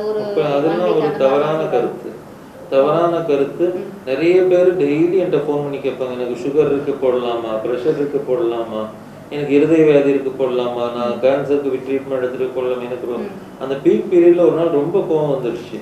உடனே ஐ மெசேஜ் என்ன, death is only contraindication for vaccination அப்படின்னு. அதாவது இறப்பு ஒன்றுதான் போடாம இருக்கிறதுக்கு ஒரே கான்ட்ராண்டிகேஷன் அப்படிங்கிறது. இதில் உள்ள எல்லாரும் போடணும். கான்ட்ராண்டிகேஷனே கிடையாது. சர்க்கரை நோயாளிகள்னாலும் சரி, இரத்த கொதிப்பு உள்ளவர்கள்னாலும் சரி, கொலஸ்ட்ரால் மருந்து உட்கொள்பவர்கள்னாலும் சரி, இதய நோயாளிகள்னாலும் சரி, இதற்கு முன்பு ஸ்ட்ரோக் பக்கவாதம் வந்தவர்களாலும் சரி, கிட்னி டிசீஸ் சிறுநீரக தொந்தரவு உள்ளவர்களாலும் சரி, லிவர் டிசீஸ் ஈரல் வியாதி உள்ளவங்களும் சரி, ஏற்கனவே கேன்சர் வந்து வைத்தியம் பண்ணவர்களாலும் சரி, நீங்க ஒரு வார்த்தை நீங்க உங்களுடைய மருத்துவர்களுக்கு ஆலோசிச்சுக்கோங்க. அதில் தப்பே கிடையாது. இப்போ சாப்பிட்ட கேன்சர் பேஷண்ட்ஸ் வந்து வைத்தியம் பண்ணிட்டு இருக்காங்கன்னா சாப்பிட்ட போன் பண்ணி சர்ப்பு வேக்சின் போட்டுக்கலாமான்னு கண்டிப்பா கேட்டுக்கோங்க. அதுக்காக பக்கத்து வீட்டுல உள்ள ஒரு நான் மெடிக்கோட்ட கேட்கக்கூடாது. அதான் நிறைய பேர் பண்றாங்க. யார் சொன்னா பக்கத்து வீட்டுக்காரங்க சொன்னா உடனே கேட்பேன், எந்த யூனிவர்சிட்டியில படிச்சாங்க, ஆக்ஸ்போர்ட் யூனிவர்சிட்டி. அதே மாதிரி எனக்கே தெரியாதுமா, கண்டிப்பா போடணும்னு எல்லாரும் சொல்றாங்க. எல்லாருமே கண்டிப்பா வேக்சினேட் பண்ணணும். வேக்சினேஷன் ஒன்றுதான் இந்த தொற்றிலிருந்து விடுபடக்கூடிய ஒரே வழி. அதுக்கப்புறம் மாஸ்க், அதுக்கப்புறம் சோசியல் டிஸ்டன்ஸ், அதுக்கப்புறம் தான் சானிடேஷன். ஸோ வேக்சினேஷன் கடவுள் கொடுத்த மிகப்பெரிய வரப்பிரசாதம். 1918 ஸ்பானிஷ் ஃப்ளூ வரும்போது வேக்சின் கிடையாது. முதல் அலை வந்தது, 2வது அலையில 6 கோடி பேர் இந்தியாவில இறந்து போனாங்க. 3வது அலை 4வது 5வது குட்டி குட்டியா வந்துச்சு. அதே தான் இப்பவும் ஃபாலோ பண்ணுது. பட் முதல் அலைக்கும் 2வது அலைக்கும் இடையில என்ன, நமக்கு 2வது அலையிலே நமக்கு வேக்சின்ங்கிற மிகப்பெரிய ஆயுதம் கிடைச்சு. ஆனா அது பற்றின சரியான புரிதல் மக்களுக்கு வராததுனால இவ்வளவு பெரிய கொடிய வைரஸை கொடுத்த ஒரு கடவுள் சோப்பு கழுவுனா போயிடுது. கடவுள் வந்து எந்த ஒரு வியாதியையும் அதுக்கு உண்டான சொல்யூஷன் கொடுக்காம உருவாக்கவே மாட்டார். God will not create any disease without a solution or drug. இன்னைக்கு தேதியில அதுக்கு மருந்து கண்டுபிடிக்கல, நாளைக்கே கண்டுபிடிக்கல. இது ஒரு சயின்ஸ் தான். அதை நல்லா புரிஞ்சுக்கணும். இது சயின்ஸ். இந்த சயின்ஸை நம்ம புரிஞ்சுக்கணும், சயின்ஸை ஃபாலோ பண்ணணும். வாட்ஸ்அப்ல தயவு செய்து நான் சார் சொன்னதை அப்படியே வழிமொழிகிறேன். வதந்திகளை பரப்பாதீங்க. வேக்சின் போட வதந்திகளை பரப்பாதீங்க. அது மிகப்பெரிய ஒரு சமூக சீர்கேட்டுக்கு சமம். பலருடைய உயிரிழப்புகளுக்கும் காரணமாகிறது. மறைமுகமாக ஒருவருடைய உயிரிழப்புக்கு நீங்கள் காரணமாகிறீர்கள். இது மிகப்பெரிய பாவம். இதை தவறு செய்து செய்யாதீர்கள். உங்கள்ட்ட யார்ட்டாவது வேக்சின் போடலாமா கேட்டா உங்களுடைய மருத்துவரை சென்று ஆலோசிங்க அப்படின்னு சொல்லுங்க. வேக்சினை ப்ரமோட் பண்ணுங்க. நம்ம அடுத்தவே வர்றதுக்குள்ள வரக்கூடாதுன்னு கடவுளை வேண்டணும். அதுக்குள்ள நம்ம எல்லாரும் வேக்சினேட் பண்ணணும். சொன்னா முக்கியமான விஷயம் நம்ம அந்த வேக்சின் கண்டிப்பா எடுத்துக்கணும். ஸோ தடுப்பூசி போடுறதுக்காக நீங்க பக்கத்து வீட்டுல எதிர் வீட்டுல கேட்காம, உங்களுக்கு டவுட் இருக்கா தயங்காம உங்க மருத்துவர்கிட்ட கேளுங்க. அப்படியும் உங்களுக்கு ஏதாவது அறிகுறி இருக்கிற மாதிரி இருக்கணும், நீங்க கொரோனா டெஸ்ட் கூட எடுத்துக்கலாம் இல்லைங்களா சார்? கொரோனா டெஸ்ட் கூட எடுத்துட்டு கூட நீங்க அதுக்கப்புறம் இல்லை நமக்கு அறிகுறி எல்லாம் இல்லை அப்படின்னு தெரிஞ்சதுக்கு அப்புறம் நீங்க வேக்சின் போட்டுக்கிட்டீங்க அப்படின்னா நீங்க கொரோனா வந்தாலும் கூட எந்த அளவுக்கு கிரிட்டிக்கல் பொசிஷன்ல இருந்தாலும் கூட திரும்ப நம்ம உயிரோட வீட்டுக்கு வரதுக்கான வாய்ப்பு தான் இருக்கே தவிர இறப்பு விகிதம் மட்டும் ரொம்ப ரொம்ப கம்மியாகவே தான் இருக்கும். அதாவது இறப்பு விகிதமே இருக்காது. அதனால தான் கொரோனா வேக்சின் வந்துட்டு கண்டிப்பாக எல்லாரும் எடுத்துக்கணும்னு சொல்கிறாங்க. உங்களுக்கு ஒரு தெளிவான ஒரு புரிதல் வந்துட்டு கிடைச்சிருக்கும் நான் நம்புகிறேன். ஸோ இதுவரையே வேக்சின் போடாமல் நீங்கள் இருந்தீங்க அப்படின்னா உடனே நீங்கள் உங்கள் குடும்ப மருத்துவரை அணுகி ஒரு வாட்டி கன்ஃபார்ம் பண்ணிட்டு நீங்கள் உடனே போய் தடுப்பூசி போட்டுக்கோங்க. சரிங்களா? ஓகே, நம்ம நிகழ்ச்சியில் வந்து நம்ம நிறைய விஷயங்கள் பேசியிருந்தோம். உங்களுக்கு வந்து இப்போ தெளிவாக ஒரு விஷயம் வந்து தெரிஞ்சிருக்கும். என்னென்னா கொரோனா தடுப்பூசி கண்டிப்பாக நம்ம போட்டே ஆகணும். அது ஒன்று தான் நமக்கு இருக்கிற ஒரே வழி. அது ஒன்று தான் நம்மளை கொரோனாலேருந்து காப்பாற்றக்கூடிய ஆயுதம்னு உங்களுக்கு தெரிஞ்சிருக்கும். ஸோ மறக்காமல் தடுப்பூசி போடுங்க மக்களே. இப்போ வந்துட்டு நம்ம நிகழ்ச்சியோட இறுதிக்கு வந்துட்டு வந்தோம். ஸோ டாக்டர், நீங்கள் வந்து மக்களுக்கு கொரோனா சம்மந்தமாக ஏதாவது ஒரு அவேர்னஸ் மாதிரி என்ன சொல்ல விரும்புகிறீங்க? முதல் இது வந்து கொரோனா அப்படிங்கிறத நினச்சி பயப்பட வேண்டாம். அதே மாதிரி அரசாங்கம் வந்து அதற்கான எல்லா நடவடிக்கையும் எடுத்திருக்காங்க. அப்படி எடுத்திருக்காங்க அப்படின்னா நீங்கள் எப்படி வேணாலும் சுற்றுங்கன்னு அர்த்தம் இல்லை. ஸோ அரசாங்கம் ரெடியாக இருக்குது, எனக்கு தேவையான பெட் அங்கே இருக்குது, நான் எப்படினாலும் சுற்றுக்குவேன்னு கண்டிப்பாக சுற்றக்கூடாது. அது இந்த இப்போ அடுத்த அலை வந்து நமக்கு ஒரு ஆகஸ்ட் செப்டம்பர்னு சொல்லும்போது ஸோ நம்மளும் அது வரைக்கும் முழுமையாக அரசாங்கத்துக்கு ஒரு ஒத்துழைப்பை கொடுக்க வேண்டும். ஸோ ஒத்துழைப்பை கொடுக்க வேண்டுங்கிறது என்னென்னா, இப்போவுமே நம்ம பார்க்குறோம், நம்முடைய முதலமைச்சர் வந்து அவர்கள் அடிக்கடி டிவியில் வந்து அதை அவரே ஒரு டெமோ பண்ணி கூட காமிக்கக்கூடிய அளவுக்கு ஒரு பயங்கரமான ஒரு நிகழ்ச்சிகளை நடத்திட்டு இருக்காங்க. உண்மையிலேயே சார் சொன்ன மாதிரி அதை நம்ம கண்டிப்பாக சொல்லி தான் ஆகணும். இந்த அலையை வந்து அரசாங்கம் கையாண்ட விதம் வந்து பயங்கரமான விஷயம். அது வந்து மற்ற எந்த ஸ்டேட்லேயுமே நடக்காத ஒரு விஷயம். அதாவது நம்ம நிறைய பண்ணியிருக்காங்க. ஏன்னா அது வந்து இன்டெப்த்து நாங்கள் வேலை பார்க்குறதுனால எங்களுக்கு தெரியும். ஸோ அதுக்கு வந்து கண்டிப்பாக மக்களின் சார்பாகவும் நம்ம வந்து அரசாங்கத்துக்கு நன்றி சொல்லியிருக்கோம். அதே மாதிரி அவங்க சொல்லக்கூடிய இப்போ நம்ம hand washing, sanitation, social distancing, mask இதெல்லாமே வந்து கண்டிப்பாக கடைபிடிக்கணும். இதில் நான் ரொம்ப திரும்ப பார்க்கக்கூடிய பப்ளிக்கில் பார்க்கக்கூடிய விஷயம் வந்து நிறைய பேர் வந்து சாதாரண ஒரு துணி மாஸ்க்கு தான் யூஸ் பண்ணுறாங்க. ஸோ அதை வந்து கொஞ்சம் அவாய்ட் பண்ணணும். துணி மாஸ்க் வந்து நம்ம தூசுலேருந்து தப்பிக்கிறதுக்கு தான் அந்த மாஸ்க்கு. ஸோ அட்லீஸ்ட் வந்து இப்போ அந்த இதுலேயே வந்து கொஞ்சம் ஸ்டாண்டர்டான இதுகள் வருது. ஏன்னா நிறைய பேர் துவைச்சு போடுறாங்க. துவைச்சு போடுறது அது காதில் கூட நிற்க விட மாட்டேங்குது. ஏன்னா ரொம்ப சிம்பிள். அதுக்கு வந்து என்ன சொல்லலாம் அப்படின்னு பார்த்தீங்கன்னா 10 ரூபா மாஸ்க்கு, அதை வாங்கினா அவங்க 100 நாள் கூட யூஸ் பண்ணிக்கலாம். ஆனால் அது ஒரு 3 லேயர் மாஸ்க்கு 3 ரூபா தான். ஸோ ஒரு நாளைக்கு நாம் ஒரு 10 ரூபா 3 நேரம் வெளியில் போகிறோம்னா ஒவ்வொரு மாஸ்க்கு யூஸ் பண்ணிக்கலாம். மொத்தமே 10 ரூபா தான் ஆக போகுது. அப்போ நாம் வந்து ஒரு நாளைக்கு நம்ம ஒரு 10 ரூபாய்க்கு ஒர்த்து இல்லையா அப்படின்னு தான் நம்ம நினைக்கிறோம். ஸோ அதனால அந்த மாதிரி ஒரு mask 2 layer 3 layer mask use பண்ணி வெளியில் போனால் கண்டிப்பாக அந்த மாஸ்க் யூஸ் பண்ணுறது ரொம்ப நல்லது. அதில் தான் நமக்கு ப்ரொடெக்ஷன் இருக்கே தவிர துணி மாஸ்கில் கிடையாது. எதை வேணாலும் நிறைய பேர் டவலை கட்டிக்கிறாங்க. அந்த மாதிரிலாம் பண்ணுறது தப்பு. இந்த மாஸ்க்கு நம்ம தாராளமாக வாங்கி வச்சுக்கலாம்.